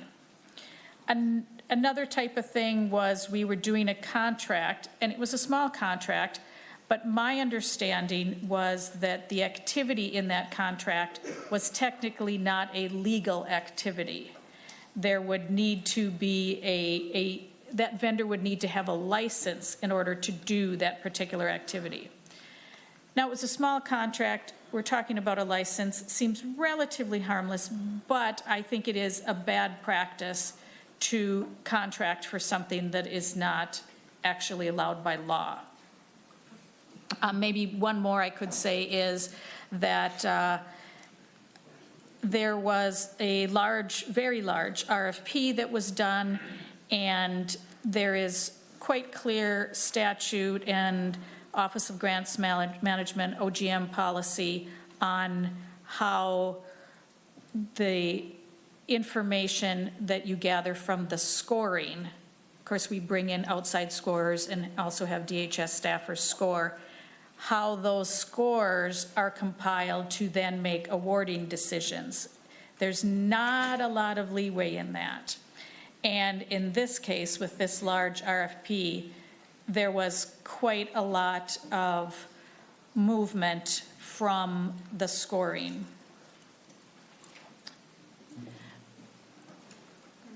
Thank you. And Senator Nelson, briefly. Thank you, Ms. Bernstein. It sounds like there's a lot of oversight that needs to be done there, and perhaps on our part here as well, for sure. Just my last question, and let me say that those are concerns, as you have explained those. I can see where that's very concerning. In addition to that, have you experienced instances where you've either seen fraud or waste that has been dismissed? And maybe you alluded to that in your previous answer. But it's important for us to know if, in a large department particularly, if in fact when employees see something amiss, such as fraud or waste, if those comments are dismissed. And I'm just curious if you've had any experience in having any of those comments been dismissed, or have they been acted upon, or have you had any experience in that area? Ms. Bernstein. Madam Chair. Senator Nelson, I have not, in my personal experience, I have not seen fraud. I do have to confess I'm somewhat isolated, just by the nature of my job, not intentionally by anyone. And so I just probably would not be exposed to that. Thank you. Thank you, Madam Chair. Thank you. Senator Utke. Thank you, Madam Chair, and Ms. Bernstein. And actually, I think most of my question has probably just been answered, because I was going to ask you for some examples of these issues of noncompliance and et cetera. And unless there's anything else that you can add or would want to, you did just cover a number of topics there. So I appreciate your testimony here today. All right. Thank you. And that's all I have for questions from committee members. I thank you for your willingness to step forward and do something that had to be very uncomfortable for you. So please continue to do good work at DHS, and we appreciate that you gave us some places to look in contracts to get a better understanding of the internal workings of a department we don't fully understand. So I appreciate both of you being here, and with that, we will move on. Thank you.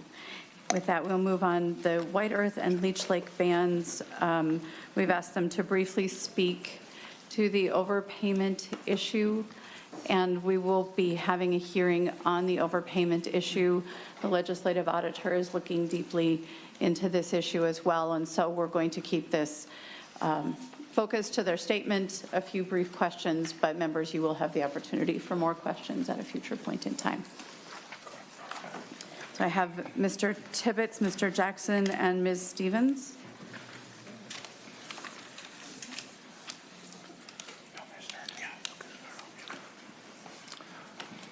Good morning. Welcome. Thank you, Chairwoman Benson, Chairman Abler, and all the committee members. Recognize a couple of you guys here for the invitation to speak before the Health and Human Services and the Human Service Reform Committee at this joint hearing. My name is Eugene Umsey Tibbetts. I serve the White Earth Band of Chippewa as its Vice Chairman. I am here today to help provide preliminary answers about the medication-assisted treatment issues that have recently surfaced. I say preliminary answers because White Earth continues to review the matter, and we do not have all the answers yet about how we arrived to this point. To help us answer that question for ourselves, we have looked to three key areas. One, the White Earth Behavioral Health Division. Two, working with the Leech Lake Band of Ojibwe. And three, determining DHS's role. White Earth initiated an investigation into our Behavioral Health Division this year to review this issue, as well as other matters. The thoroughness of our investigation is dependent on several factors, including receiving detailed documentation from DHS about their claims that we were overpaid almost $12 million. Terms like overpayment and reimbursement imply that White Earth was not authorized to receive the money we did. We assert that we collected those amounts with DHS's advice and approval. Since the investigation is ongoing and is not solely regarding this MAT issue, we cannot provide more detailed information at this time. We have spoken with our friends at the Leech Lake Band of Ojibwe to work through this in a unifying manner. In our conversations, we learned that meaningful discussions between Leech Lake and DHS on this issue did not occur, with Executive Order 1924 being signed in April of 2019. Discussions about this bad issue should have happened between DHS, White Earth, and Leech Lake. Had there been meaningful government-to-government communication with the tribes, we probably would not be in the position we find ourselves in today. And finally, you all here are looking into DHS's overall role in this. We are especially interested in determining how this continued for several years if it was improper, as DHS claims. Ultimately, we are figuring out exactly what duties were owed and who bears that fault. Presently, we do not have all the information we need to provide a comprehensive response to DHS's official notice of overpayment received on Thursday, August 1st of 2019. DHS informed us that it would follow up early next week to discuss the process and format for providing claims level data to us. The letter on August 1st of 2019 is clear that our option to appeal is pursuant to Minnesota Statute 256B.064 subdivision 2E, outlining the 30-day process to appeal the Commissioner's proposed monetary recovery. On Thursday, August 8th, 2019, Commissioner Wheelock sent us a letter stating that it was the department's position that our 30-day deadline to appeal would start running when the claims level data and accompanying correspondence were mailed to us. On Friday, August 9th of 2019, at 4:30 in the afternoon, we were provided with approximately 28,000 encounters requiring review. The format in which we receive that data is not optional to verify DHS's claims, as it has already taken days to go through a handful of claims. To process the thousands of encounters will likely go beyond the appeal period, so we will need DHS to provide that information to us in a user-friendly format and as soon as possible. While our attorneys are reviewing White Earth's other legal options, we remain committed to working with Leech Lake, DHS, and the state to resolve the issue without negatively affecting the services we provide to our members. Miigwech. Thank you. Mr. Tibbetts, questions for Mr. Tibbetts or others at the table? And so we've got Utke and Eaton. Okay. Thank you, Madam Chair. Chairman Tibbetts, my understanding is that in 3 days, there'll be a new chair. Is that correct? Yes, the 16th. Thank you.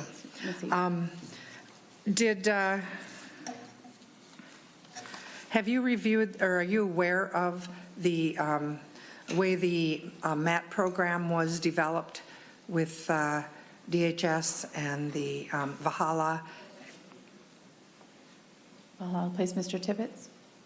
We are just now kind of finding out how that process all went about. Like I said, we're investigating all this stuff now, so we're determining how this billing model came about and all that stuff. Senator Eaton. Thank you. Well, I want to thank Jerry Jaskin and Adam Fairbanks for meeting with me and filling me in on some of the back information.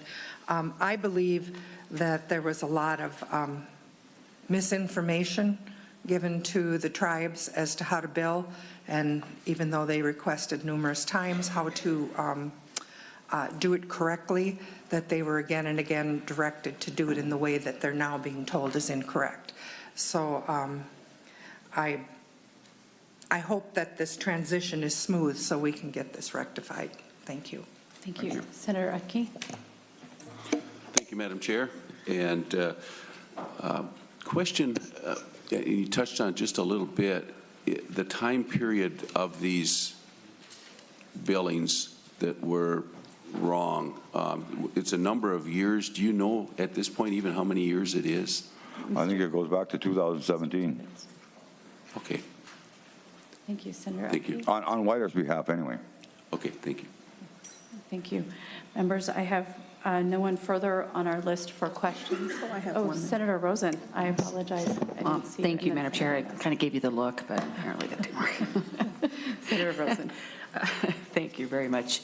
And thank you, Mr. Tibbetts, for this information. What I zeroed in on is that you received your 30-day notice at 4:30 p.m. on Friday afternoon. Is that correct? Yes. And there was 28,000 encounters that you can't decipher.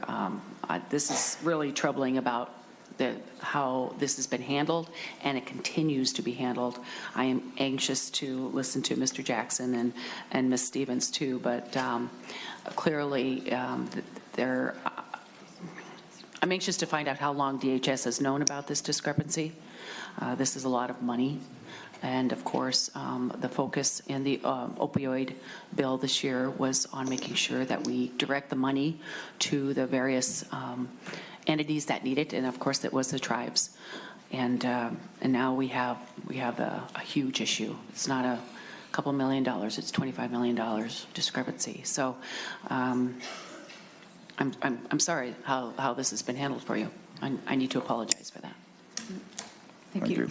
And Mr. Tibbetts, it was my understanding that you, Mr. Jackson, and Ms. Stevens were going to limit your testimony to the letter. I apologize. If Mr. Jackson and Ms. Stevens would like to give separate testimony, I welcome that now, and then we'll return to member questions.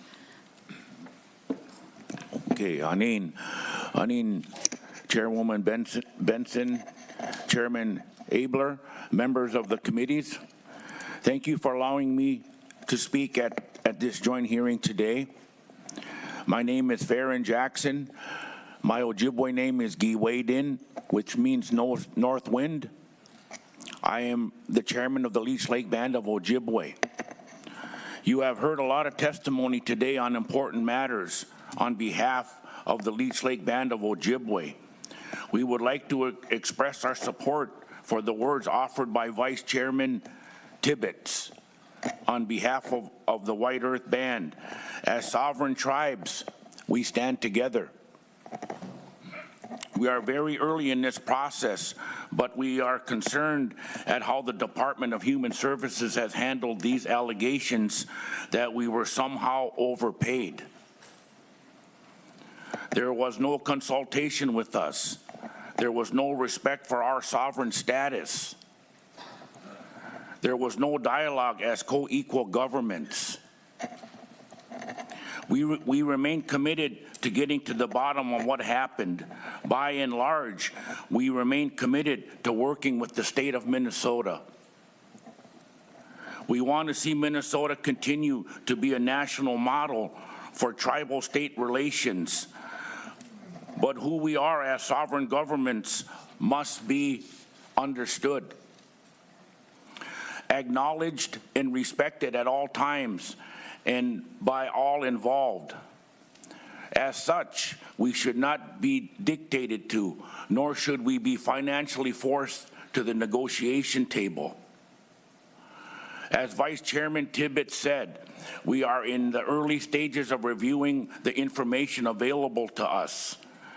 In the past few days, Leech Lake has received 900, close to 1,000 pages of information that we have to decipher and go through.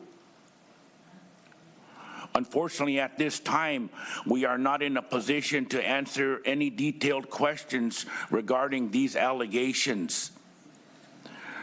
But we will be happy to share what we can with the committee today and going forward as we reach our conclusion to this information. Miigwech. Thank you, Mr. Jackson and Ms. Stevens. Your comments, please. Thank you, Chairwoman Benson and Chairman Abler and committee members for the opportunity to speak to you all today. My name is Danny Stevens, and I work for Whiteearth as its interim quality assurance coordinator. DHS had said that our reimbursement period goes back to 2017. That was the time that we started utilizing the reservation medication-assisted treatment as an option to combat the drug epidemic throughout our tribe.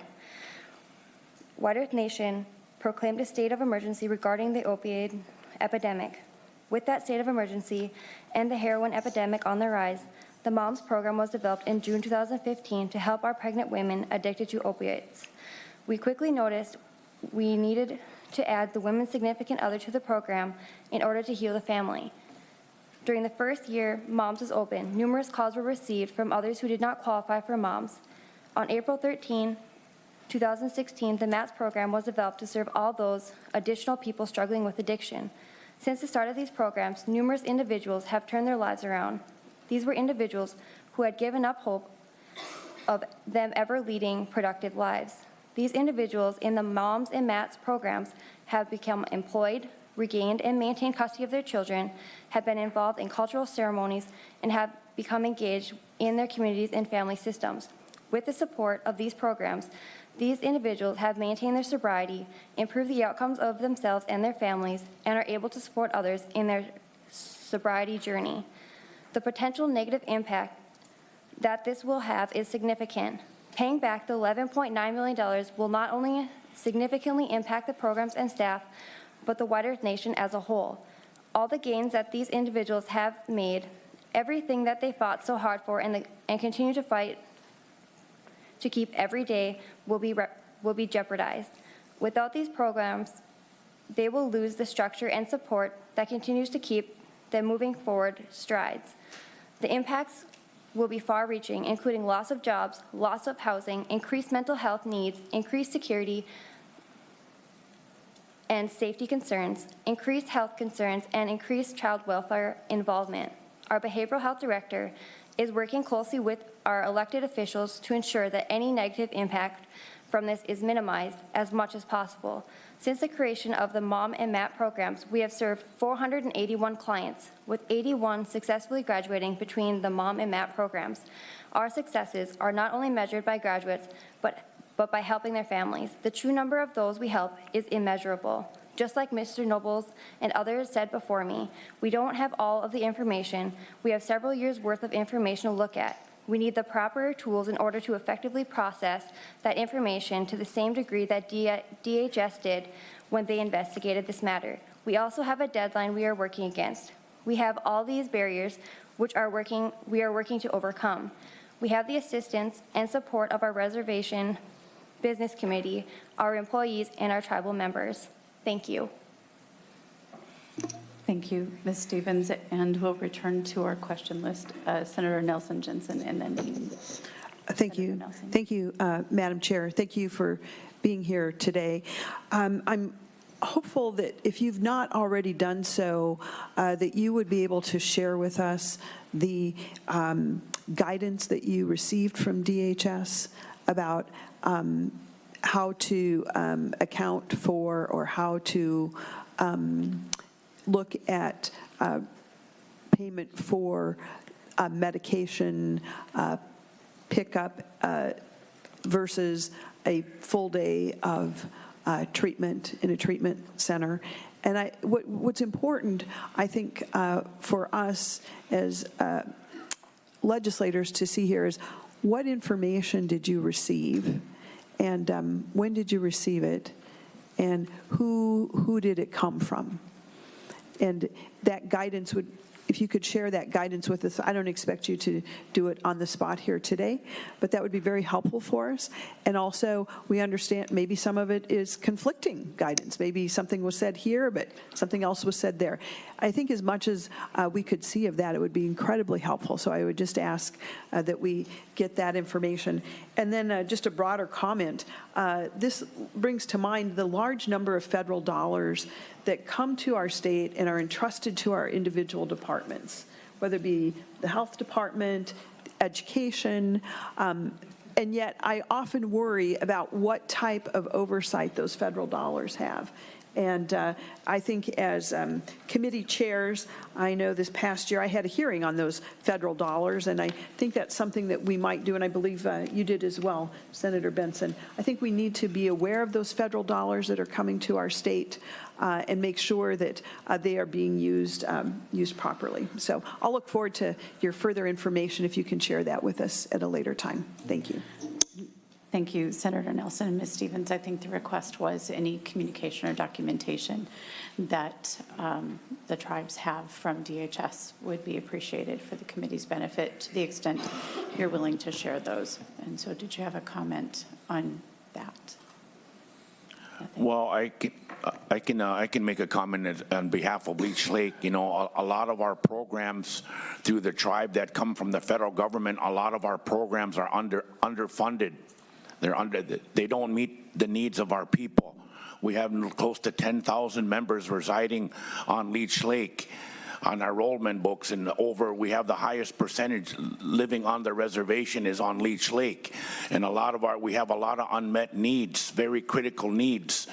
You know, Mahnomen, Becker, Cass County, out of the 87 counties representing Minnesota, we're in the top 3 in poverty level. So there's a lot of things that need to be addressed here, and that meaningful consultation has to take place. You know, the more we understand each other and communicate, the better solutions we're going to come to. Right now, we feel there's a disconnect here, and you know that's not a good way to have a relationship with tribes. You know, and we come here in good faith today, and we thank you for taking the time to address this cabinet, you know, the state senators. You know, I know you all have challenging jobs as well, but like the gentleman said, you know, we're all in this together, and that's the way we want to look at it. You know, with Dr. Schiff stating that, well, I was very happy to hear that the overdose deaths since 2017 have been decreasing. But unfortunately, that's not the same situation in Indian country. So there's a lot of things that we have to have this ongoing dialogue with, so, you know, hopefully we can kind of work these issues out. I know we're in some rough water right now. I mean, as human beings, you know, mistakes can be made. You know, there's internal controls, you know, that have to be followed up on. There's safeguard measures when millions of dollars through federal dollars are funded out to tribes, and there's audits that have been done. So these are things that have us scratching our heads on Leech Lake. I've been chairman since 2016, and our overbilling issues go back to 2014 to today. So I'm still trying to decipher a lot of this information myself as well. Thank you, Senator Nelson. Thank you, Madam Chair. And I just wanted to thank you, and just be clear, my comments were just about those communications from DHS that would be helpful. And all of the other dialogue pieces are incredibly important. I was just up at Leech Lake 2 weeks ago, so I understand exactly what you're speaking of. And Senator Jensen, then Senator Eaton and Rosen. Thank you, Madam Chair. And thank you, Mr. Tibbetts, Mr. Jackson, and Ms. Stevens for presenting today. I think the $25 million figure that's being discussed so casually in the public is challenging for you. I'm sure of that. I think at the heart of the matter gets to the medication-assisted treatment program. And I was wondering if any one of the three of you had specific numbers. This is not dealing with any allegations, but what is the reimbursement rate you receive for a medication-assisted treatment service given at a facility versus provided at the home? So if Suboxone or methadone or buprenorphine, if any of those are provided to a patient that they would take at home, what would the typical reimbursement for that be?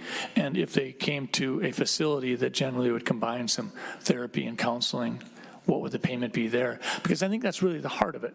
And this isn't really a new thing, because we've had issues with this before in terms of travel arrangements for methadone clinics, where sometimes the drivers were being reimbursed for 7 days of travel to a methadone clinic, when in fact there would only be 5 trips made Monday through Friday, and Saturday, Sunday would be given to the patient and they would take them at home. So I think in order for the public to understand a little bit of what's going on so that you're not working under this cloud of accusation, it would be real helpful for people to know that one of the critical matters here is, was the service provided in a facility, and what was the reimbursement, or was the medication taken at home independently and given at a different time, and what would normally the reimbursement be for that? Could you help me with that? Thank you. Ms. Stevens, you look like you're prepared. Madam Chair, Senator Jensen, our rates are by consolidated funding, in which we, if the patient qualifies for that consolidated funding at the high rate, which is our encounter rate, which goes up every year, but 2019, for example, is $455 for that encounter rate. Now, if they're on the consolidated funding, but they don't qualify for MA, but qualify under housing or financial reasons, they're at a low rate at $61.15. Madam Chair. Senator Jensen. Follow up? Yes. Thank you, Madam Chair. Thank you, Ms. Stevens. So you said your rate is $455. What is that? $455, is that per day, per month, per treatment, per encounter? And is it $4.55 or $455? Ms. Stevens. Madam Senator Jensen, to clarify, it's a $455 encounter rate per day. $4.55. $455, sorry. So a person comes to the clinic, receives a dose of medication-assisted treatment and potentially some counseling. And to Senator Nelson's earlier point, I would suspect that it's unusual for a person to spend an entire day at a facility receiving their MAT.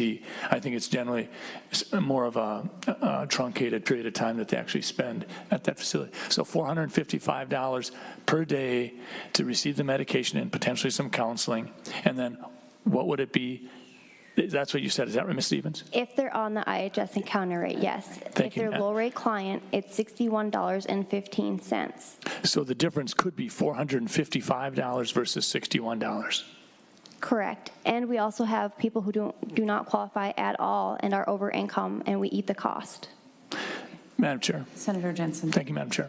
So bottom line is we have a $455 per day or a $61 per day, and DHS hasn't helped you understand which it should be so that you can be doing this without any impugning your integrity. Is that correct? Ms. Stevens. Madam Chair, Senator Jensen, as far as I know, by looking at the manual and guidelines, and far as guidance, I wasn't there at the table when MATS had started and when this billing had rolled out.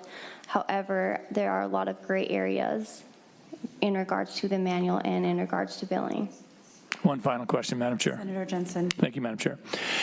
Of the $455, do you know how much of that goes towards actual medication cost? Ms. Stevens. Madam Chair, Senator Jensen, I don't know the specific number at this time. Thank you. Thank you. And to Senator Eaton. Thank you, Madam Chair. I'd like to say that I do have the emails that show the direction that DHS provided, which was to do things exactly as they were billed. So that's part of my frustration with this whole process. My concern is with a 70% reduction of revenue and no alternative billing model recommended by the department, is this program at risk? And Senator Eaton, who would you like to answer the question? Either tribe. Okay. Mr. Tibbetts or Mr. Jackson, Ms. Stevens? Ms. Stevens, to Senator Eaton's question about reduction in funding and sustainability. Madam Senator Eaton, yes, all of our programs are at risk. I mean, our behavioral health dollars cover a lot of our programs. And 70% cost, I mean, you're not even only talking behavioral health, you're talking about our entire tribe and our programming. Okay. Thank you, Senator Eaton. And Senator Rosen. Oh, I'm sorry, Senator Eaton, did you have a follow-up? I did, thank you. Thank you, Senator. Well, my concern, I'm pretty passionate about the opioid crisis for personal reasons and otherwise, and my understanding is that things are starting to come around, but now with the decrease in funds, is there any way to sustain the progress that's been made? And Ms. Stevens. Madam Senator Eaton, at this point in time, it's all preliminary. We've just got the data dump at the end of the working day on Friday, and it was, there wasn't enough detail to even go through it because there was no patient identifier to even look at some of these claims from DHS. However, when it comes to sustaining, right now, looking at 70%, we're going to have to liquidate some assets. There's a lot of things going on for us, and it's huge. It's not just us as behavioral health, it's the staff, it's the employees, it's even our people. Thank Madam you. Chair, I have one more. Senator Eaton. My understanding is that the decrease in funding has occurred since May. Is that correct? Ms. Stevens. When did the funding? Yep, Madam Senator, yes, we received a letter May 1st, and that's when we were told takebacks were no longer eligible. Thank you. Thank you. And Senator Rosen. Thank you, Madam Chair. So I assume, Madam Chair, that the billing has been rectified. Ms. Stevens. Ms. Stevens, has the billing been rectified and DHS has been able to help you with the accurate billing so that's federal compliance? Ms. Stevens. Madam Senator Rosen, right now we are working with DHS, but there hasn't been much for guidance that I'm aware of at this point in time. We're just going through what we have been received as far as the data dump. Yeah. Madam Chair. Thank you. Senator Rosen. Thank you, Madam Chair. And I still keep going back to something that Mr. Noble said about compelling cooperation from the department. How do we compel them to cooperate with us? It's extremely hard to legislate when you don't have all the correct information. And we do this continually with one hand tied behind our back because we do not have cooperation from a department. And you must feel the same way. And now you're being penalized. And would the outcome of the opioid bill be different? I don't know. I don't think so. But we need to have all the information transparent with some accountability, and it's very, very frustrating. And Senator Rosen, I would agree because negotiations on the budget and the opioid bill were going on while the department knew about these overbillings and didn't raise them with the legislature. And so I have deep concerns about why that happened that way. And so, members, I have nothing further for our tribes. Noted, you are sovereign nations and should be treated as such by DHS. The governor issued an executive order to that point, and I hope that you are being treated as collaborative partners in this process as we go forward. And so I thank you for your time today and look forward to further cooperation as we resolve this issue. So thank you, gentlemen. Next on our list, members, we did invite former Commissioner, former Senator Lori and Ms. Stacy Weeks. They are private citizens and are in no way compelled to appear here, and we respect that they might not be prepared to talk publicly, and so they were invited but have decided to decline. We also invited Ms. Carolyn Ham. I do not see her in the gallery. We were told that she would not be speaking. The commissioner communicated that she would not be speaking. Mr. Chuck Johnson, we invited in his capacity both as someone who resigned and then rescinded his resignation, as somebody who was overseeing the Office of Inspector General. We were informed by the commissioner that he would not be here today.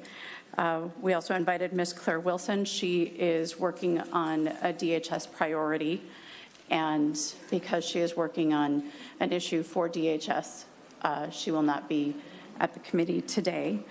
And Mr. Bob Jacobson, who is the new Inspector General, we asked him to be here as well so that he could answer some of our questions about operations at the Office of Inspector General. We were told that he would not be speaking today either. Keep in mind, members, we were told by the governor yesterday that Acting Commissioner Wheelock has done a deep dive. We were assured by her as well that she is prepared to answer questions. And so as we go forward, we are going to discuss a number of issues, including the resignations, the investigation into Ms. Carolyn Ham and her role at the Office of Inspector General. And so, members, we were supposed to be out of here at 11. We are going to aim for noon, so if we could keep our questions timely and focused, I would appreciate it. And so with that, if Acting Commissioner Wheelock could join us. Madam Chair. Senator Rosen. As the commissioners, acting commissioners coming to the table, we will have an opportunity to speak to the assistant commissioners, Mr. Johnson and Ms. Wilson, at some point. Will they be able to answer our questions? And I mean, we have some questions, and we have a session before us. And Senator Rosen, we are going to have a series of hearings. I'd like the committee to mentally reserve either Thursday afternoon or Friday morning, because if we find that questions aren't being answered thoroughly today, we will give another opportunity. But it will be the Health and Human Services Standing Committee that will be called, depending on how answers are addressed today. Commissioner Wheelock. Well, thank you, Madam Chair and members of the committee. I'm actually very pleased to be here representing the department, and it's been a little bit of time since I've last sat at a table like this, and certainly not in this beautiful building, and so I'm happy to be back. My name is Pam Wheelock. I'm the Acting Commissioner of the Department of Human Services, and I would like to thank you for the opportunity to be here today. I'm here because I received a call a little over, roughly actually maybe a month ago. I started in this role, and so a couple of days prior to that, about the transition with the leadership of the department, and it is such a critical department as represented by the questions here today, and the role that this department plays, and its and the responsibility to be ongoing. Hang on just a second. Please continue. I'm sorry. Have staff. Just a modest distraction here. So I think that this will be coming up, but in just a moment. So I just want to recount that I was asked by an employee just the other day about what was similar and what was different about the department based on 20 years ago when I was then the Commissioner of Finance for the state of Minnesota, where I would have been here talking about the state economic forecast and the state budget and tax policy changes with colleagues. And it was a provocative question, and I reflected that there are some really significant differences in the last 2 decades from 20 years ago. One is the direct care and treatment program for the department, certainly today as compared to 20 years ago, has much more complexity in the care profile for the individuals that this organization provides direct care for. The psychiatric hospitals and the sexual offender programs are very challenging, and the staff in our facilities do a phenomenal job. The coincidence of behavioral issues and the responsibility of a public funding agency to adequately address not just acute healthcare needs, but the intersection between mental health, substance use, and acute healthcare conditions is one where I think that the state is really taking the lead about a more integrated approach to better address under the behavioral health programs in conjunction with so many others throughout the state, the care of that population. And I think the relationship with collaborators specifically and related parties, specifically the counties, and the complexity of the work that we do in the highly regulated state is a really challenging aspect of the work. And yet, in so many ways, there's so much that's the same.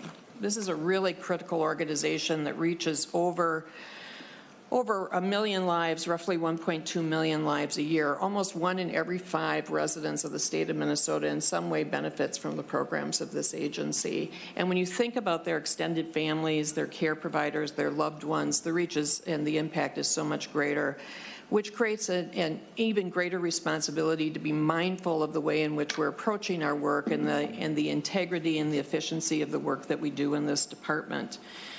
You might be hearing today about some of the biggest challenges of the department, and I know that we want to focus our comments on that. But I also would be remiss if I didn't talk about some of the successes of this department as well.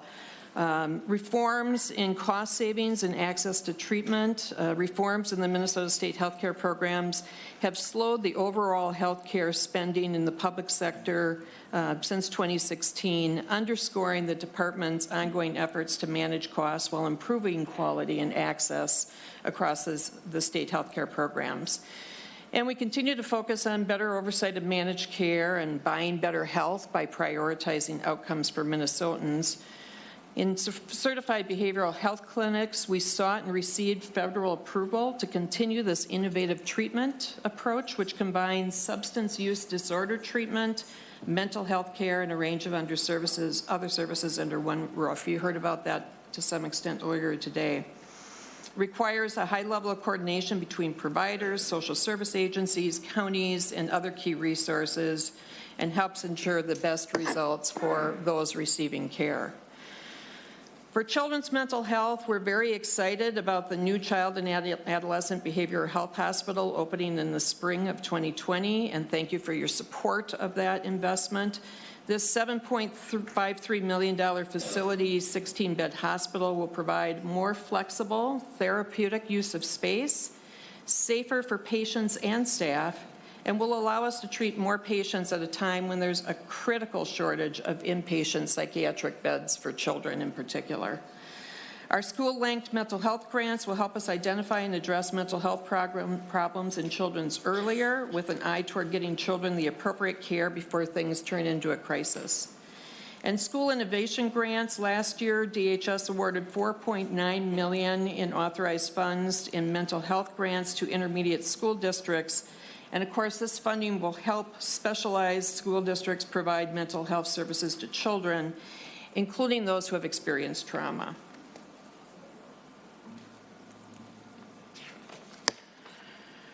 Helping people live their best lives, every year DHS provides residential and vocational services, foster care, community support programs to more than 1,500 people with disabilities, making it possible for them to live, work, and be part of their communities. And we also provide support in communities across Minnesota to promote employment, community engagement, and independent living for people with disabilities.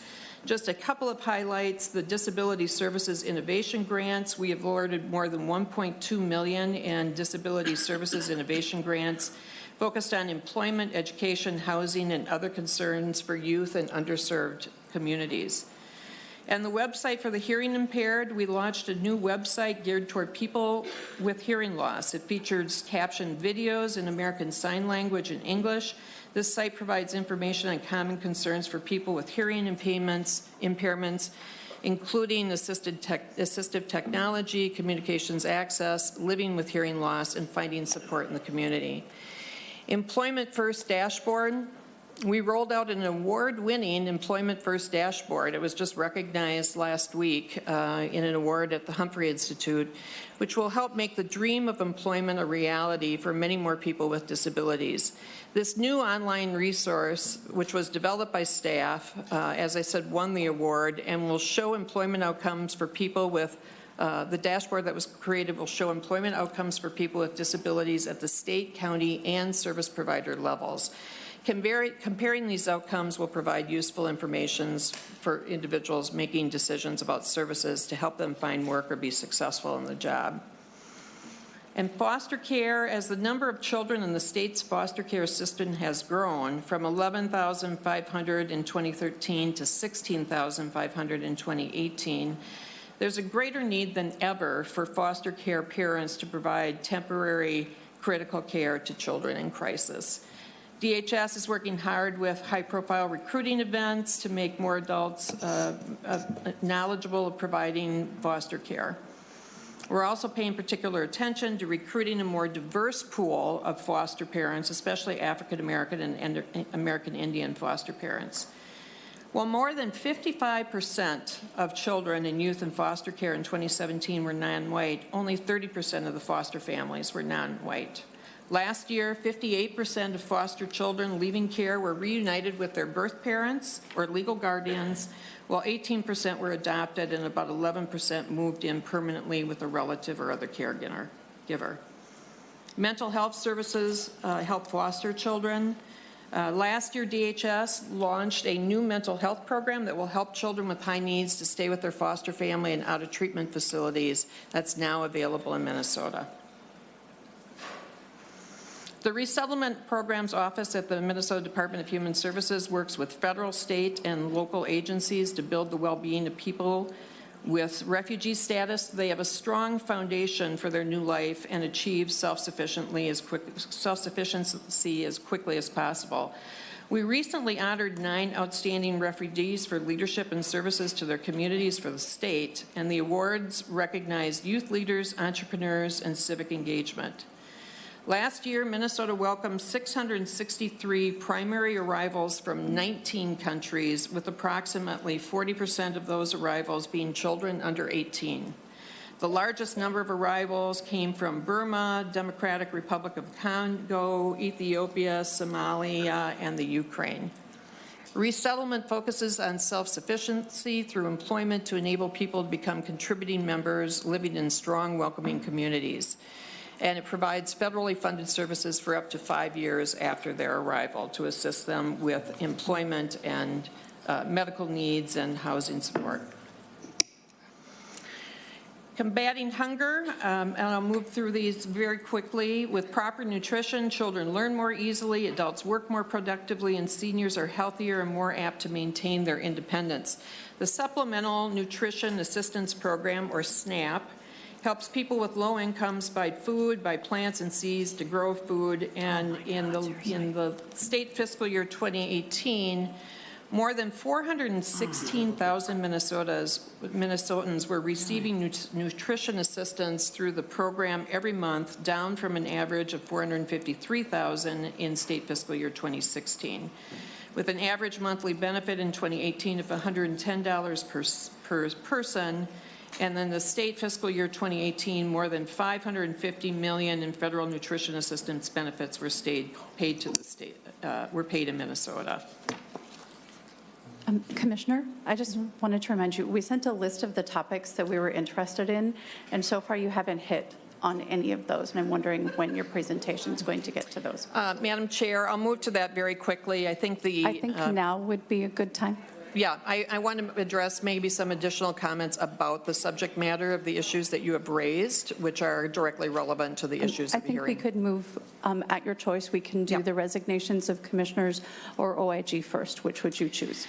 Madam Chair, the communication that I received was about the organizational chart, the OIG, and the CCAP. I think that the topics expanded to include other issues, and if I could, I'd like to make just a couple of general comments, and then we can move to whichever one of those you prefer. I think let's move to OIG. Okay, so the only additional comments that I would like to make are maybe a couple of them that are going to tee that up hopefully very nicely. But first, I just want to make a comment on tribal health. So I appreciate the representation today by the White Earth and the Leech Lake tribes, and we certainly are ready to answer any specific questions. But there's one comment that I would like to make that is very personal, and that is that I think if there is an area where the transition in the commissioners made an impact, it's in this area. Because I believe that former Commissioner Lurie understood what communication had or hadn't taken place, and perhaps would have done a better job than I did about making sure that when we met with the tribes at the end of July, they had a good understanding about what the subject of the meeting was and were better prepared for that conversation. I apologize to both of the tribes here today and was able to talk to Chairman Jackson and left messages for both of the tribes about the lack of notification that they received about that, and it is deeply regrettable, and I bear some responsibility having assumed that there was more communication prior to that meeting than there was. Regarding the organizational or the attendance at today's hearing, I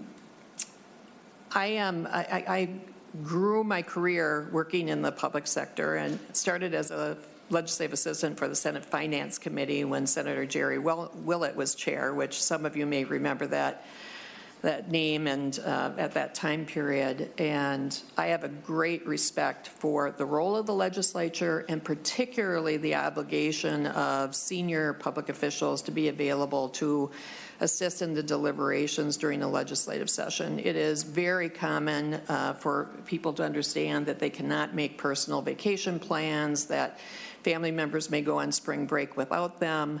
But we did not expect that there would be a hearing in the middle of August, and I have a respect for the role of family in people's lives. I know that in my own case, part of why I was available for this job is I had chosen not to work because people close to me have serious health issues, and I greatly appreciate the role of families in their lives. And so I was not inclined to disrupt a long-planned vacation for Deputy Commissioner Johnson, and that is why he's not here today. He is out of state on a long-planned family event.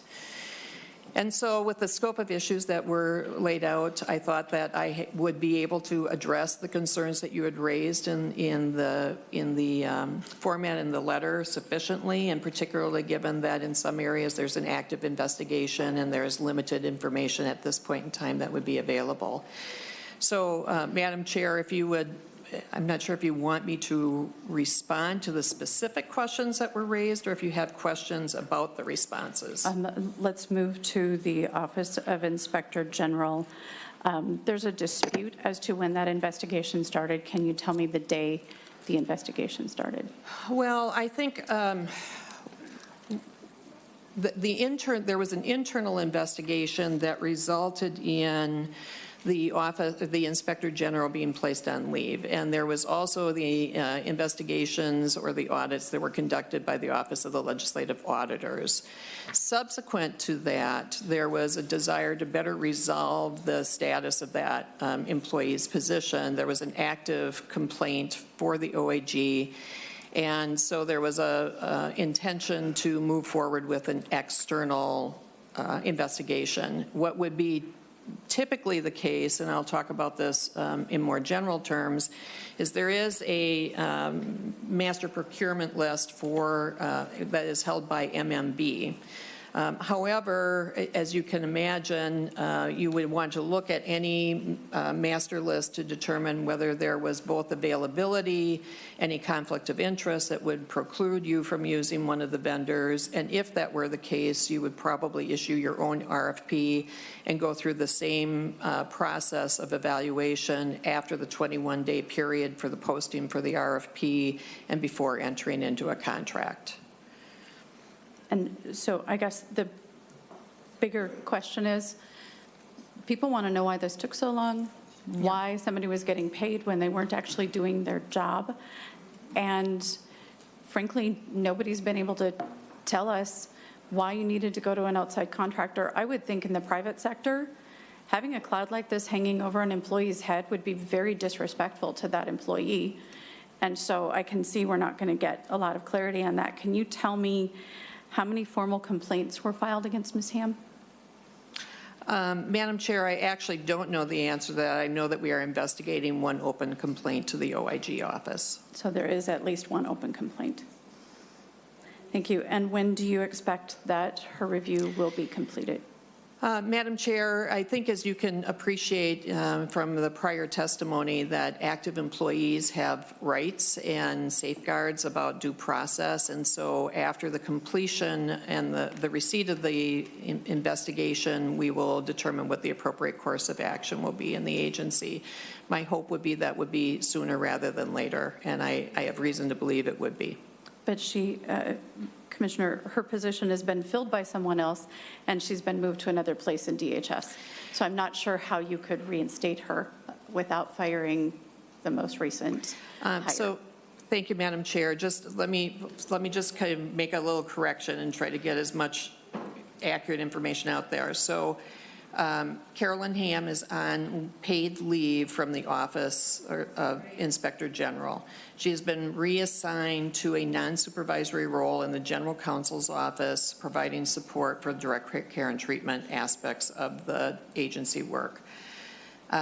I have recruited and brought in an interim manager who is assigned to that office to provide leadership and management, and that's Bob Jacobson, who's been there for a handful of days now.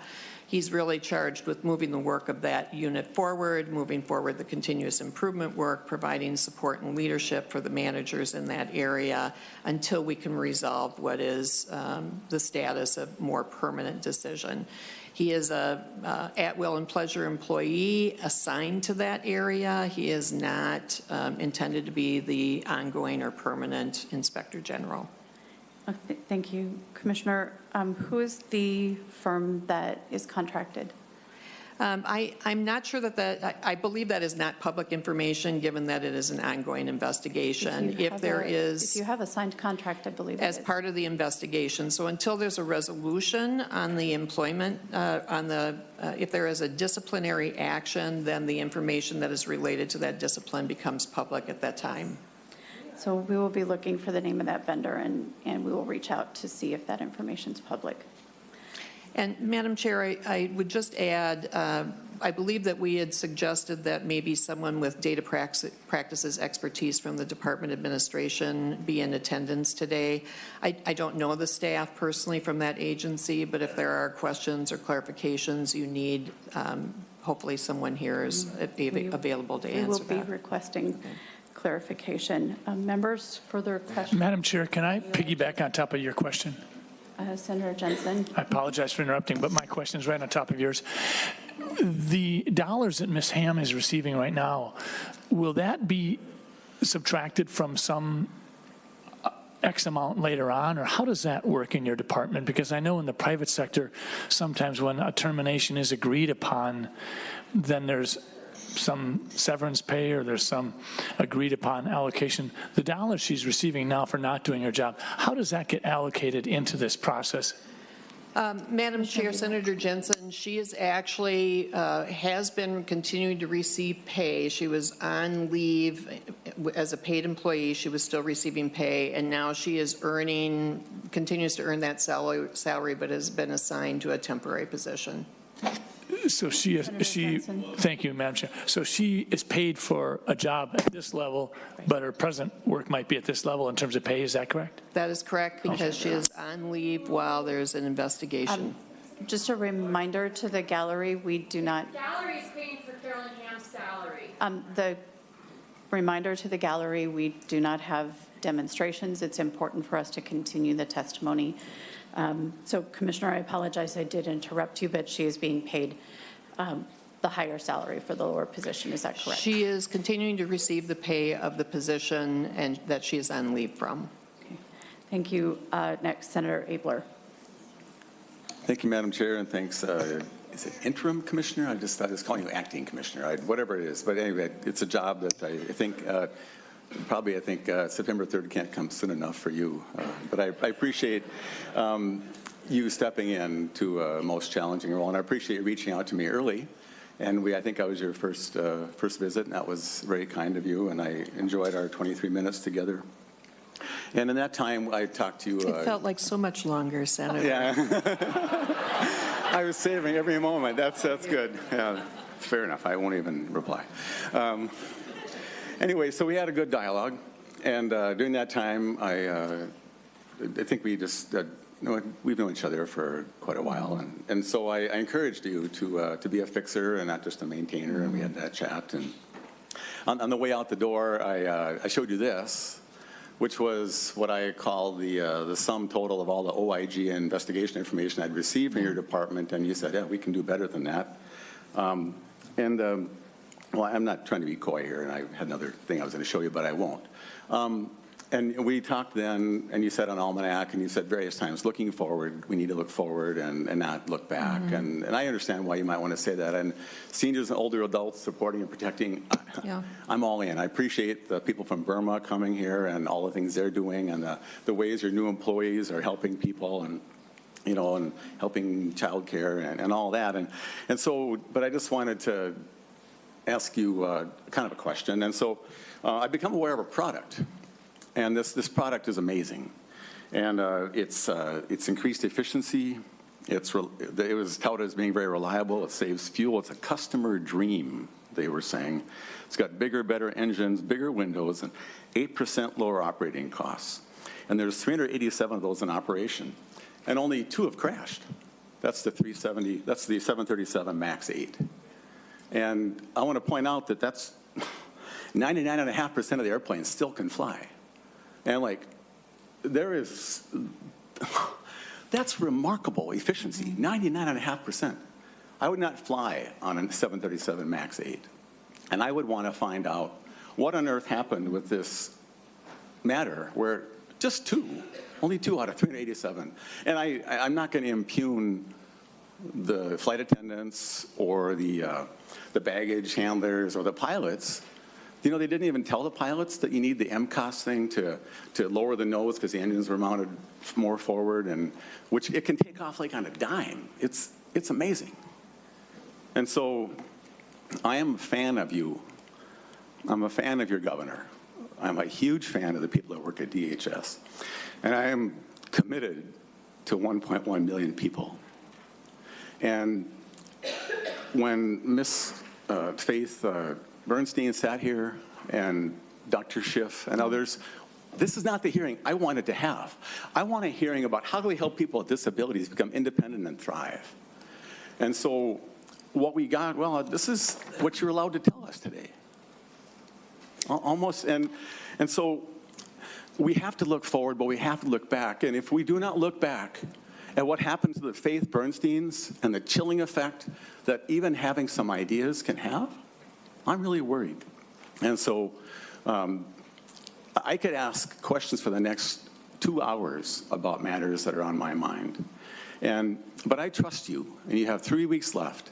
Would you please go figure out some of this stuff? And what I want the governor to say, because you work for him, you represent the governor, and I wish, if it was me, I'd say, we could do better.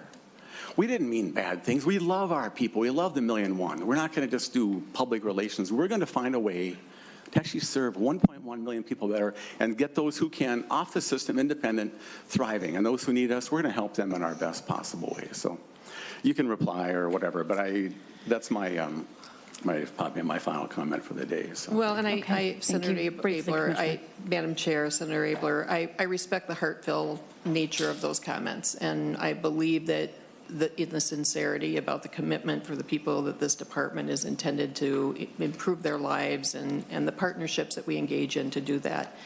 I will say that the governor is very clear with me when I started in this job about really 3 goals. One is to help stabilize the organization. This is too big of an agency to have people believe that there isn't solid, steady, day-to-day administration of our jobs and leadership of the organization. Two is address the issues that are inevitably going to come up in an organization with 6,700 employees and a budget of $19 billion, and the complexity about regulations and payment streams. And three is to really be forward-thinking and think about what needs to be done to either improve the efficiency of the organization or what kind of programmatic goals would exist. I will say the bulk of my time has been on the first two, on the activities in the first month, but I will add that there are some things that have become clear in the first month. One is I started as an executive budget officer for the Department of Finance and would work with my agencies that I was assigned with on violations of 16A 15 subdivision 3. I care about internal controls. I believe in the value of the integrity of the way that we do our work to make wise and prudent expenditures of taxpayer funds. Improving the culture of internal control, improving the training and the skill set of our new hires and our managers, improving the efficacy of the relationship between internal and audit functions is important. We have actually provided more contract support in some of our grant-making areas. We've had the internal auditor who is doing a more thorough review about grant-making activities and contracting in the behavioral health area. We have a session that's going on right now at the DHS Managers Conference about improved compliance, and we're looking at whether there's a way to better consolidate those functions to give it more efficacy in the work that it does. On the size of the organization, I'd be really interested to get feedback from the members of these committees about, the bigness of DHS and what does that mean to people. For me, as I look at it in the last month, we'll get to the org chart in just a bit, but there's one box on even the first page that comprises 2/3 of our employees. And the amount of time in my 1 month here that I have been able to spend on better understanding the issues and the operational challenges of that unit pale in comparison to even the amount of time that I've spent with members of this group. This is a very big organization, which is not a challenge if it's appropriately sorted and placed. What is a challenge for me right now is the notion that some of these managers, directors, have more responsibility, have bigger budgets, have more staff that report to them, and a multitude of programs than some commissioners have, with one iota of the amount of support and direct authority for moving those programs forward. That's what I think the agency needs to look at. That's, if I were staying, and my advice to my colleague who's going to follow me is to really think about, should there be a big unit like that with clearly defined boundaries that becomes its own agency, and to involve stakeholders to make informed decisions and have a recommendation ready for the legislature. People do important work. The people that you had here before you earlier today are or were DHS employees. They are mirrored by so many more throughout the agency that are working hard to do this work, and it's our job to make sure they can do the right work in the best way with the fewest problems. Thank you, Commissioner. Senator Rosen. Thank you, Madam Chair, and thank you, Acting Commissioner Wheelock. It was very nice to talk to you too last week. I'm going to take this in a little bit different direction than what we have had already because of my involvement and chair of finances. I'd like to know whose decision it was to use outside resources to investigate Carolyn Ham, and if the MMB was consulted about this, and if the governor was consulted about this. Madam Chair, Senator Rosen, I'm not sure I know the answer to that. I think that the reality is, after the internal review in the Office of Legislative Auditor, 2 audits on this issue, it was deemed that it would be better to have an external party do this review. And after looking at I think the fundamental issue is it is a challenge to hire an investigative party to do an investigation on a unit that leads investigations. And so understanding whether there's a conflict of interest from any particular party or vendor is got to be an important part of the process, and that takes time. And Commissioner, what I heard was someone deemed it. We need the name of the person who deemed it necessary. So that would be helpful. Thank you, Senator. Thank you. And Madam Senator Chair, Rosen. thank you. And I know you are not allowed to divulge who is doing the investigation, but I am very much concerned about how much is this investigation going to cost, and what fund, what area of DHS is this money coming from. So that is something that I'd like to see come out of our continued discussions. And I know the governor is very much concerned about this, and obviously he's listening to the public. This has probably been one of the biggest issues I hear at the gas station, this and the gas tax. What is going on with the child care fraud? And something needs to be done. And this is, but I am concerned about the money that is being spent on this, and I would like to know how much it is. As far as we talked about this last week, the CCAP investigators, and they're being reassigned from conducting investigations, and they are now being asked to go into the licensing part of it. Can you give us, is that true? And if so, why? What is happening there? Well, Madam Chair, Senator Rosen, thank you for asking for clarification. I think one of the things that I've learned in just the first few weeks is to clarify, first of all, that this is not about fraud within the agency. This is the unit of state employees that investigate alleged fraud in providers and parental claims. So let me just kind of clarify that. And then what I think would really be quite beneficial is to, at another time, have somebody come and share with you the work that's being done on continuous improvement. We are very fortunate as a large agency to have staff invested in a continuous improvement unit, which is the same staff that was loaned, if you will, to the Department of Health to help them with their licensing processes that they put in place last year. So this unit has spent considerable time with staff in the OIG area to review what the and map the existing processes, and to think about how to create a system and a criteria to better triage the complaints or the allegations that come in, to allocate their time to more expediently get out there and prevent them issues from becoming bigger than they otherwise would. And then also to streamline the handoff process from the investigations in this unit where they do require some more criminal investigation, to streamline that handoff to BCA and to look at other improvement opportunities. That process started rolling out at the end of July, and I think there might have been just a little bit of a hiccup waiting for Bob Jacobson to start, and for a matter of a few days. But one of the compelling elements of that is to get out early and often, and the legislature actually approved funding for additional investigators to partner with licensing staffs. So instead of getting out to do an on-site review of a new provider 9 or 12 months after it had started operation, to get out there 2 to 3 months after they had opened to ensure that they identify any potential problems or improprieties as early as possible, and to move that work forward as quickly as possible to prevent years of trying to recapture payments, but instead to interrupt that flow at the earliest possible moment. So there hasn't been a reassignment of existing investigators to that early and often team unit, but the new investigators are being assigned to that area, is my understanding.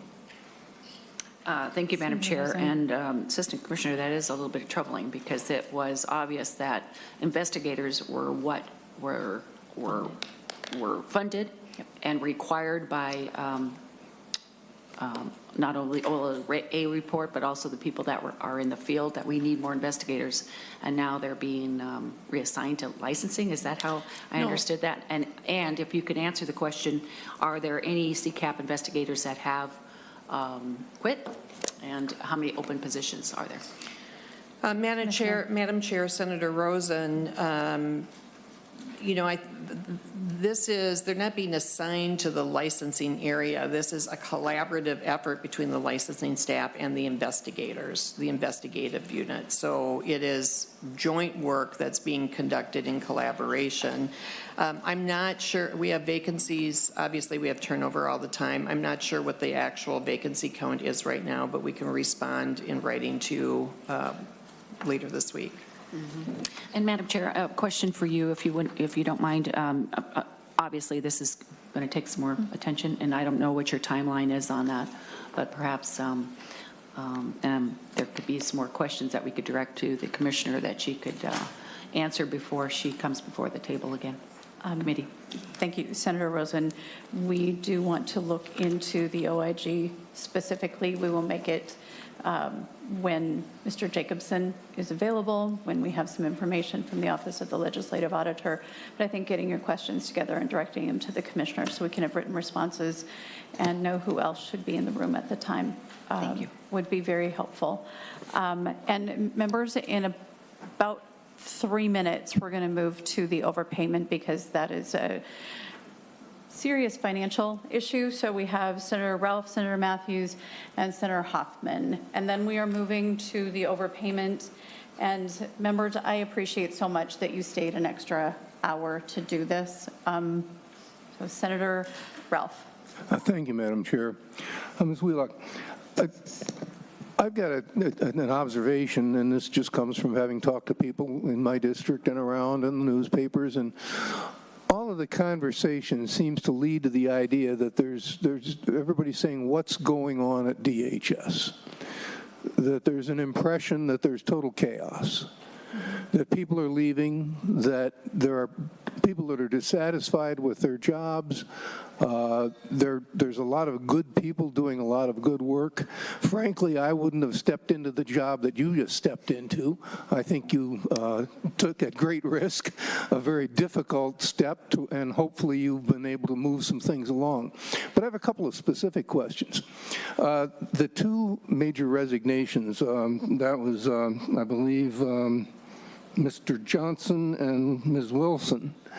Who did they tender their resignation to? Do you know? Ms. Wheelock. Madam Chair, Senator Ralph, my presumption is they gave them to their direct supervisor, which would have been then Commissioner Lurie. All right. And those resignations were accepted, I understand. I'm sorry, Madam Chair and Ms. Wheelock. Those were accepted? Madam Chair, Senator, I can't speak to how Senator or former Commissioner Lurie responded, but I think he accepted that they had indicated their desire to leave.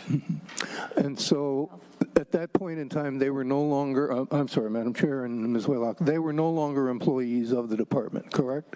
Madam Chair, Senator, no, that is not correct. They had differing effective dates that were all later. So they indicated their intention to leave. And that intention was accepted. Commissioner Wheelock. Mr. Chair, Senator, I'm not quite sure what you do when someone says that they're going to leave. I think you have to accept that they mean it. Mm-hmm. And Madam Chair, then, so now, are these two individuals back in the department?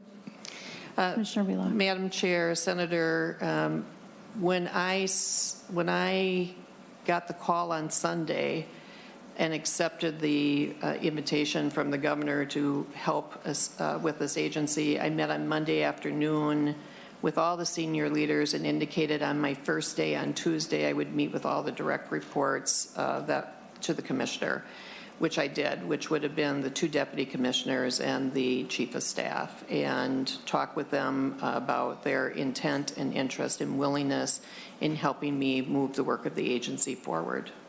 Senator Ralph. So these two individuals are now working for DHS? Commissioner Wheelock. Madam Chair, Senator, they were working for DHS and they continue to work for DHS, and they have been agreeable to assist me during my tenure with the agency in moving the work of the agency forward, as I indicated that I thought that would be in the best interest of the agency to have minimal disruption, and would have enjoyed the opportunity to work with Chief of Staff Weeks, but I appreciate that she knew better than I did about what was in her own best interests, and particularly with the departure of an individual that she came to serve and work with. Mm-hmm. Senator Ralph. Thank you. So I'm just a little curious about this, and I think there's a lot of people who are very curious about this whole shall we say, state of affairs that is developed around the commissioner's resignation and the other resignations. Were there any formal complaints about Commissioner Johnson or Commissioner Wilson specifically addressed either to that you're aware of that were addressed to either someone in the HR or in your office? Madam Chair, Senator Ralph, I'm not aware of any official complaints for either of those individuals. And I would just add that I think this is a very difficult issue. I think that we have turnover in state government at least every 4 to 8 years, sometimes more dramatically than others. And people make choices for very individual reasons. We bring our whole selves to our jobs, not just our professional skills and our knowledge area, but our values, our personalities, our bias, our prior work experience. This is a complicated place, and these are really difficult jobs. And I respect both my predecessor, former Commissioner Lowry's decision that is deeply personal about whether he wanted to or should or thought it was in his best interest or the agencies or the governors to stay there. And at a certain point, I think we all have to accept that these are personal choices. I have not found any issue about impropriety. I have not found any issue about any kind of criminal activity. There is no scandal. There is no chaos. I think it's time to move on and let these people have some personal privacy in their lives. The agency continues to move forward as best it can with all the issues that we're going to have. And I know enough people with enough complicated life decisions to respect that sometimes people make choices for deeply personal reasons. And respectfully, Commissioner, I started out with the question, was Senator Lowry trying to make change and met resistance? Because that would be a reason for 2 senior members to want to leave. And that has nothing to do with their personal life. And so I think that's a good question to ask. If someone appointed by a governor comes in and says, you know what, we need to try to make some reforms. So I don't know if you want to answer that question, but I think it's a question that should be asked. Madam Chair, this is particularly complicated because so many of you know the former commissioner. You worked with him, you respected him, you have a great regard for him, and you care about someone in pain. But Commissioner, respectfully, this has nothing to do with that. But I'm just saying it's human nature that, when we know someone and we see someone in pain and that we want to understand it. But I would urge all of us not to oversimplify that this is about reformers versus, change-resistant bureaucrats. Life is more complicated than that, and I don't see any evidence that we can't move the important work of the agency forward. So we will continue to look into leadership issues. I'm going to ask we move to Senator Matthews. Senator Hoffman, I do want to get to some questions on the overpayment. I know people care deeply. Senator Matthews. Thank you, Madam Chair. I will try to be brief. Commissioner Wheelock, thank you for sharing today. I think one of the troubling optics that just hit even over the weekend is, as the chair just mentioned, these real questions that need to be asked here by the legislature. And we had this hearing date set multiple weeks in advance, maybe a month in advance. I didn't find out, or maybe a month in advance, excuse me. I didn't find out until late Friday afternoon that none of the people that we wanted pertinent to the issues here were not going to be made available to this committee. And I respect you talked about the personal things that are going on, but Commissioner, frankly, that could have been made known to the committee weeks ago to see about alternate suggestion dates so that we can get that information forward. And to wait until 2 business days before on a late Friday afternoon, the optics of that looks bad. It appears that it will just reinforce Minnesotans who are skeptical already that there is something that's attempted to be covered up.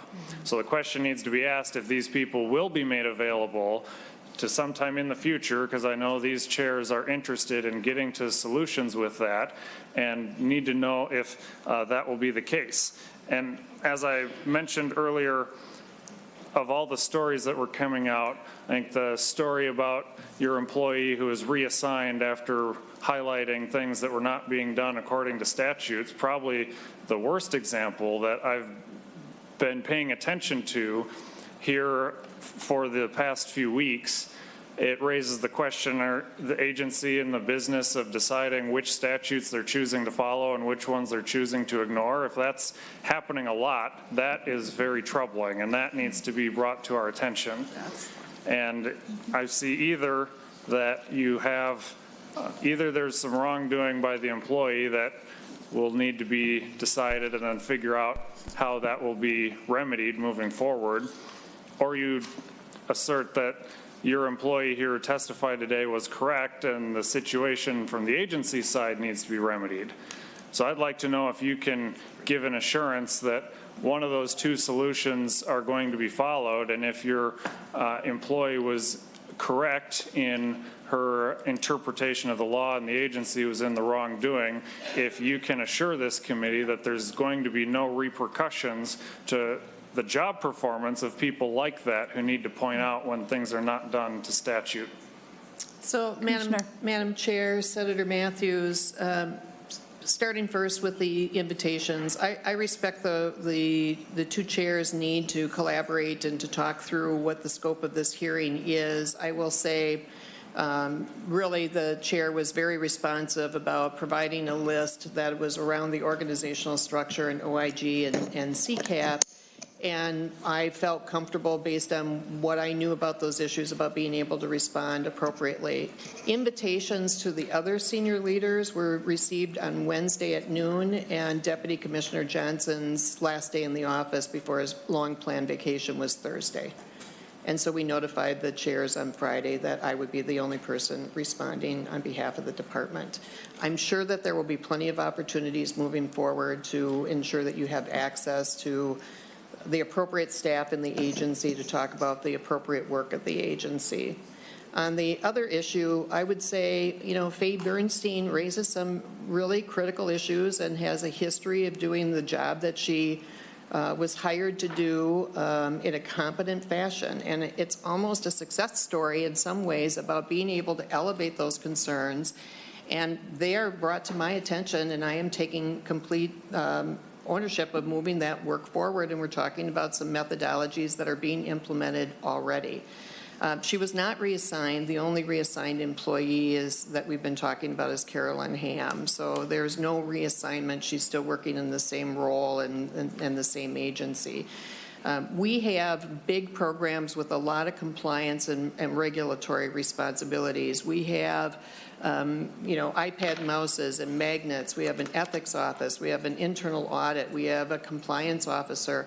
We have resources available to our employees, and we do a better job when our employees raise concerns with us that we can address. We expect it to be done productively. We don't expect people to be disrupted in the workforce, or people are here doing jobs and they need to be focused on doing their jobs. But we have multiple mechanisms to have people raise their concerns, and these concerns that have been raised are being acted on. I think I've already commented on some of the changes that were implemented. It is work that is important. These are voices that need to be heard, and I have a great deal of respect for the role of the staff in the agency that help us comply with state and federal law. Senator Matthews? Madam Chair, I wasn't going to follow up until the word success story came out. Because I don't believe that an employee who gets a phone call and informed of repercussions that may come for testifying should be a success story in anyone's book, no matter what administration comes. Madam Chair and Senator Matthews, I understand your intention and your message to me. I'm going to say that I wanted to make sure that anyone invited that is a DHS employee understands and is educated and assisted to help them understand what the possibilities are about the role and responsibility. If someone comes here that is not authorized by the agency head and shares, for example, private data, that is a problem for the agency, for the state, for potentially anyone that whose private interests were violated. So it's not to suppress. It is to make sure that they understand and are well equipped to come and do what they need to do here today. And And I'm just going to say I stand by that personally. That is my concern about making sure that any active employee understands what their interests, their rights are, and what kind of support that they need. And I believe that she felt that that was not a punitive conversation, but an assistive conversation that she had with agency staff to help her understand that. Thank you. And respectfully, Senator Matthews, we're going to move to Senator Hoffman, then Senator Jensen, and then we are going to the overpayment issue. Senator Hoffman.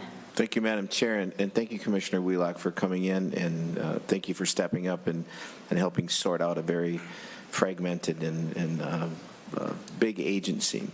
I received phone calls from a constituent on a Sunday, and she had been in bed all weekend because nobody came to help her get out of bed. This is somebody with chronic health concern, and so my wife went and helped her on the weekend to get up, right? Now, having said that, people with the most medical chronic conditions need the help and need some oversight.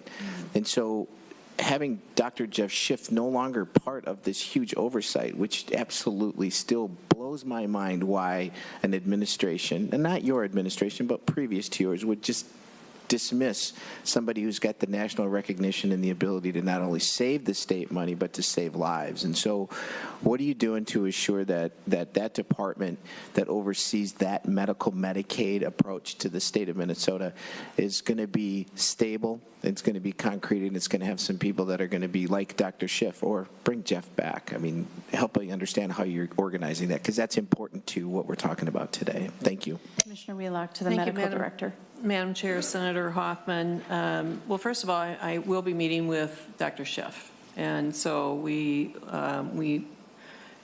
agreed that perhaps after the hearing would be a very productive time to meet, so we have a scheduled meeting later this week. I think that there are plenty of perspectives about, the right way to organize our work, but I think that one of the things that is so clear is the role of behavioral health and the desire to have more clinician expertise around behavioral health in partnership with the medical director. Those positions were posted as part-time positions, believing that many clinicians want to retain a clinical role in addition to providing this role.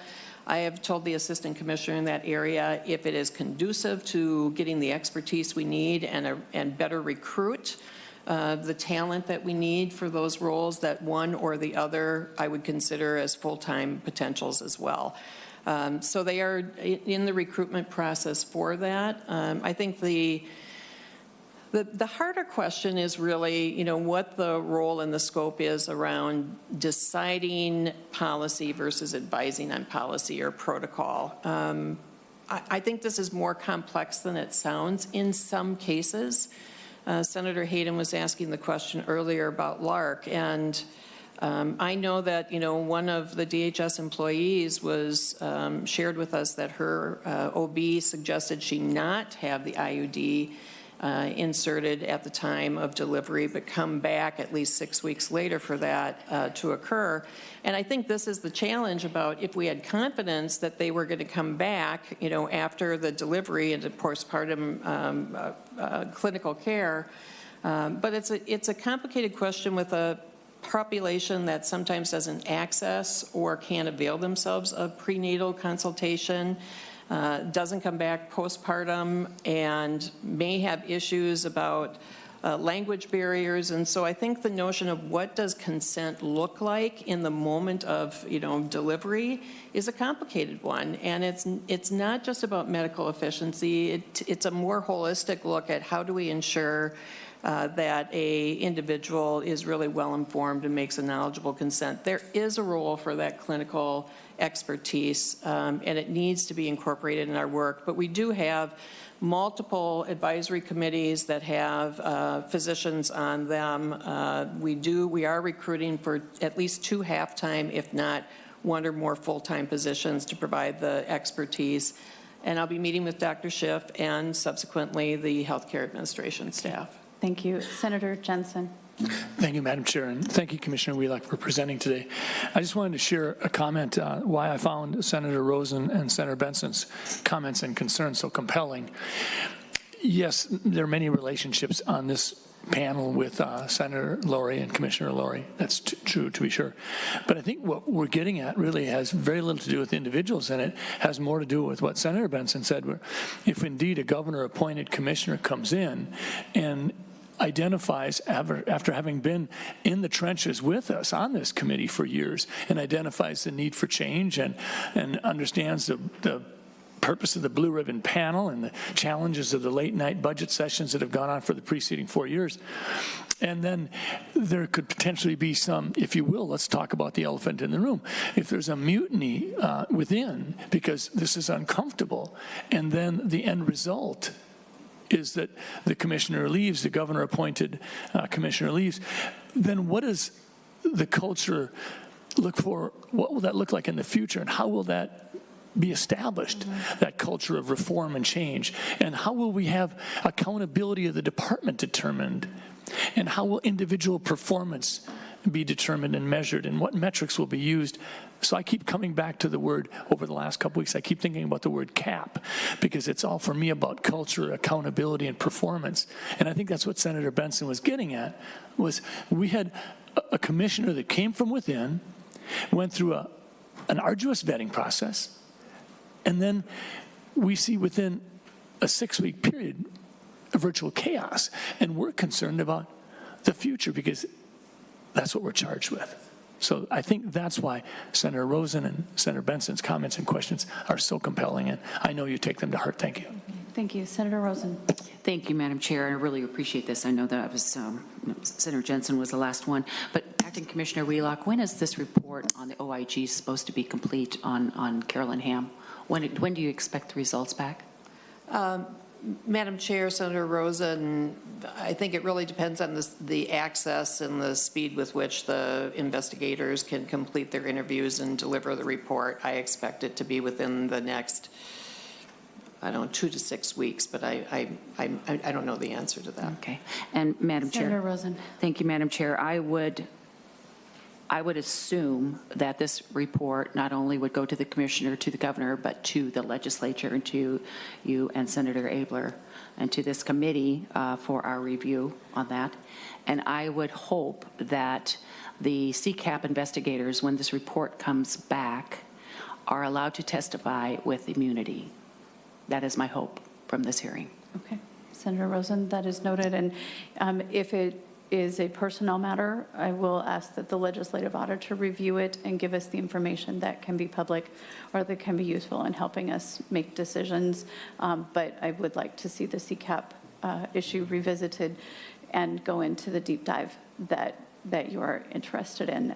But I want to be cautious that if individuals are called out in a way that they're not protected, I would like the legislative auditor to review that before we would make it public. And so with that, members, I want to go to the overpayment issue because there's been a lack of clarity as to who is responsible for deciding what payments could be made. But I have a really blunt question. Who's going to pay back the feds? Madam Chair, there are two aspects of this. One, which you're alluding to, but just for the benefit of the other members of the committee, we have two statutory or regulations. One is federal, one is state. The federal requirement is if there's an overpayment of a provider, that once that amount has been, the provider has been notified of the amount of the overpayment, that we have 365 days to repay CMS, which is the federal agency that manages Medicaid programs. And they refer to any repayment, or excuse me, any required repayment subject to state law. Then there is a state law that requires the department to pursue repayment by any overpaid provider. There is a statutory requirement if there is a department heir that has been involved in the overpayment, that there are provisions to enter into settlement agreement with the provider for the repayment. The tribes have also been notified about their legal avenues to pursue this, including a contested case where it would go to an administrative law judge who would make a recommendation to the commissioner. So Typically, in a program where we have, I don't know how many providers and how many claims paid a year, if there is an overpayment, it is assumed that the repayment would be collected from the provider and returned to the agency. Commissioner, I believe the governor indicated the tribes wouldn't be repaying the money. I think that was in the press. Did you hear that? I did not hear that, Madam Chair. Okay. Okay. So we don't know. So the tribes don't think they did anything wrong, but they're going to be compelled to repay. But they're a sovereign nation, and so they actually go up through the federal system. And so I don't think this is resolved at all, but I think the feds are going to want their money. Yeah, Madam Chair, there is nothing about what we learn about the origins of this issue and what we resolve through the legislative auditor review or in a process that involves an administrative law judge that will change the nature of the overpayment requirement to CMS. That amount may change as both the tribes are able to review whether they have medical record information that suggests that the notation that it was that they were paid for at a rate that suggests that there were in-person services provided. It is possible that when they review medical records, they will find that there were indeed medical services provided or in-person services provided that justify the encounter rate. It's just that on the initial claims review, it indicates that there are some that receive the encounter rate and some where the medication was administered at home, which would not receive a reimbursement. And so, Commissioner, it's DHS's intention that the tribes will repay this money. Madam Chair, it's DHS's position that we will follow state law, which provides for different avenues after we learn more about what this issue is and the genesis for this issue. Commissioner, I think the statement that they'll be expected to be, they can expect to send money back to DHS. Madam Chair, there is a provision about repayment for any overpay provider with conditions about department error and processes that include an appeal to an administrative law judge, and we will follow those practices. And if we don't collect the funds from the tribes, we will still owe money to CMS, and so where would that gap money come from? Madam Chair, I would suggest that once we know more about what the situation is, that the agency would probably be the first one to recommend a plan to the governor and to the legislature about addressing that, and it's premature to address that now. And so if it's $5 million, $11 million, $25 million, is it your intention to come to the legislature to seek that funding? Madam Chair, it's the legislature that appropriates funds, and I would imagine that this will end up being a legislative discussion. So it is your intention to request money from the legislature for the overpayments if you don't recover it from the tribes? Madam Chair, that is not what I'm saying. I'm saying that we need to learn more about what the facts of this are, and what overpayment would be required, and also in a complex budget to see what else is going on with the resources that are available to the state agency. I think it would be responsible soon to figure out how much the feds are going to want back. And we need to figure out what the tribes are going to be repaying, because there's been some indications that they won't be held responsible because they didn't make the decision independent of DHS. And so that leaves a material amount of money. We have a big budget, but it's still material. And so either you or the next commissioner is going to have to figure out where that money is coming from, because coming to the legislature doesn't seem like a good option considering the massive increase in the last budget. And so I would give strong advisement that any gaps, I don't think you should go after the tribes unless they did something wrong. But it looks to me from the emails that I've seen that DHS said, yeah, that's okay, and then sent the money. And now the feds are saying, not okay, and we'd like our money back. That doesn't sound like a problem that the taxpayers of Minnesota should have to solve. Madam Chair, this is a big dollar amount. There are great implications about ongoing services to the tribal members. This is a significant challenge that we need to learn more about, which is why we requested the Office of the Legislative Auditor to do a more holistic review of this for an issue that has been going on for a number of years, and it will take time to collect all the relevant information, to review the medical records, and to better understand what the true scope of this is. But it will inevitably be a significant issue that is going to require both more review and potentially legislative action. And respectfully, Commissioner, you just started a 30-day clock on the tribes. And so dragging this out for the benefit of the legislature is not going to fly. You started a 30-day clock. And so we will be watching the Office of the Legislative Auditor for an emergent response. Because if you or the commissioner who follows you thinks you're coming into the legislature to ask for money next February 11th, we need sufficient time to review every single request.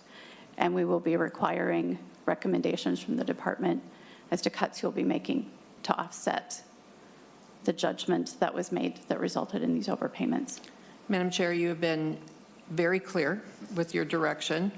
The message has been received about your expectations. I do want to clarify that it's 30 days to file an appeal. Should we give you 30 days? I'm not sure what you're giving me 30 days for. For the information that we need to make these decisions. I think that this is, as both DHS and I believe both the tribes recognize, to understand what's going on over a period of time with the individual care pattern is going to require some time.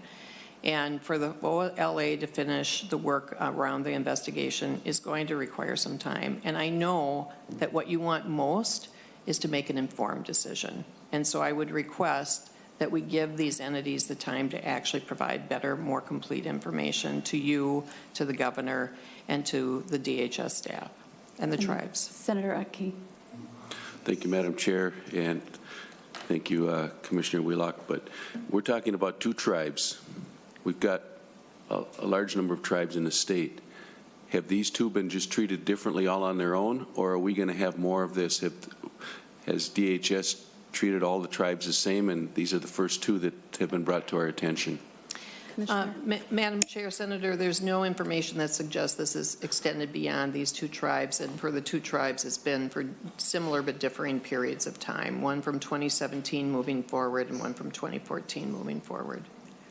Senator Aki, any further questions? Thank you, Madam Chair. Not really, and I was going to follow up with your same thing on the 30 days. I mean, and you just commented on the fact that one started in 2014, the other in 2017. The one in 2017 being White Earth talked about 28,000 transactions.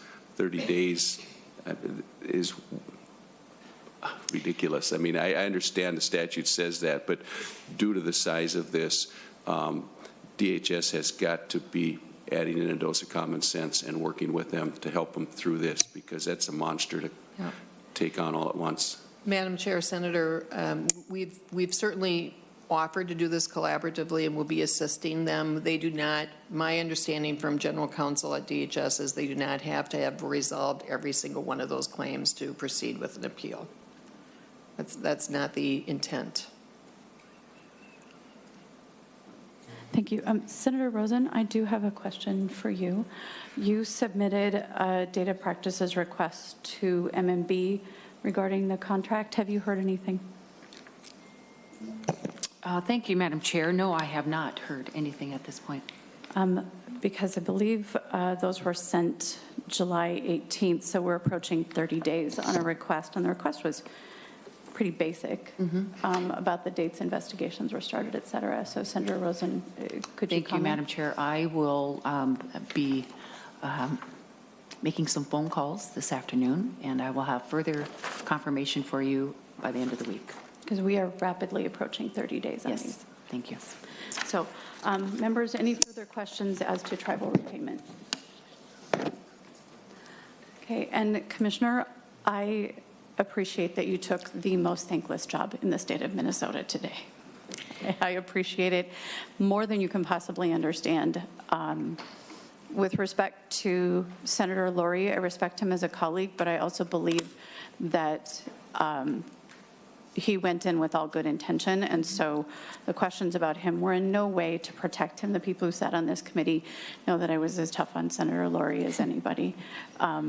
but I never got him to walk away until he got the commissioner job. And I'm not taking that lightly. I respect him deeply. And so there is grave concern. Any organization where 4 key leaders turn over means there's something bigger than just personal issues going on, because personal issues can be resolved. They can be walked through. They can be dealt with in an orderly manner. And so we're not done yet trying to figure out how we're going to help DHS be ready for what's next. It needs to be a stable, functioning organization. My commitment to Commissioner Laurie when he brought his budget forward is that you'd have the people, the technology, and the support you needed for the core functions of DHS. We keep finding that the core functions aren't working. And so I hope that as you prepare to leave, you'll leave the next commissioner a little note on their desk of your top 5 priorities or 3 priorities. So what are the key things that you would hand off to the next commissioner based on what you learned? Well, I think it would, thank you, Madam Chair. I think that it would really involve around the issues that we have talked about first. First, you have to build confidence about the ability of the agency to execute its work. And strengthening internal controls, looking at the clarity of the Medicaid rate setting process, to understand who is authorized and in what fashion and how they work with the programmatic areas to approve Medicaid payments. There are some building blocks that I think the agency can and should invest in, and I think there's interest, commitment, and even enthusiasm for doing a better job to build the confidence of the agency to go out and do the hard work that this agency performs. Secondly, and you know this better than most, we need to take a hard look at some of our IT support. Our counties here in Minnesota, we have it's certainly not ubiquitous in the nation that we have counties that provide the role that they do and have the responsibilities that they do, and we need to make sure that we have a streamlined source of information that enables people to use that technology well and to mine information from that technology, and that will be an ongoing work where I'm sure the legislature will hear more about that. So organizational structure, internal controls, and I would really start the work at looking at the relative nature of the direct care and treatment about that is a very complex area, high-risk area, and I want to make sure that there is some thoughtfulness about the support that it needs in order to do its work. These are challenged caregivers dealing with a very challenging population, and they need to have the right support. We are doing really well. The last condition on licensure was just removed, so we are in as good and stable a state as possible. But because of the nature of the population, that can change in a moment's time. And then the last thing that I would say is this is a really challenging job, and I knew that coming kind of off the bench to get out onto the field and be the quarterback here for a while. I knew it was a hard job, but it is so much harder than I understood because of the complexity of these issues and the differing perspectives about prioritization and just the sheer technical nature of it. And I think if we all assume that we have good intent to do the right thing for the people we serve and for the taxpayers of Minnesota, we start at a much better place. And what this person will need is your support. And I know that building trust is a very two-way street and requires mutual effort and risk-taking, but my successor is going to need your support and counsel to do the hard work of this agency and to really bring forward needed change on our programs and policies. And I have no reason to believe that she won't get that from you. Thank you. Senator Abler? Thank you, and I just wanted to thank you, Commissioner, for coming. And this is it's a hard chair to sit in. I've sat there a bunch of times, and it's. But I hope that you. But I told Tony Laurie I was glad it was him. I'm going to tell you I'm glad it's you, and I'm going to tell Jody Harpstead I'm glad it's her. And not you? Really glad it's not me. But anyway, because when I look to hire, I hire the person in my world. I hire what's inside of them and what they can bring. You learn the skills, but you can't change the person. And what you bring, even in your last 3 weeks, are a lot of integrity, a lot of experience, and a chance to go see what you can do. And I know I pushed you. And that's what people do when they're in these important kinds of jobs. But I hope the department realizes that as a bipartisan committee here, and both in the House as well, that we are really happy for their commitment to work and the important things they do. And we have hopefully the back of you, that you can argue that today or not, but I hopefully that you see we're behind you in doing what you have to do, and incoming Commissioner Harpstead, and the 1,000,001 people who we serve, but also the 7,000 some people who work there, that we actually do have their back too, and that we're a safe place and we care. And hopefully that came out today amongst the other challenges. So thank you, Madam Chair. Okay. Thank you. And so members, we know we've got an OIG hearing in front of us. You didn't know, but we are going to have a PMAP hearing because procurement has some hiccups. Doesn't sound like there are as many as there were before, but that will be on the list.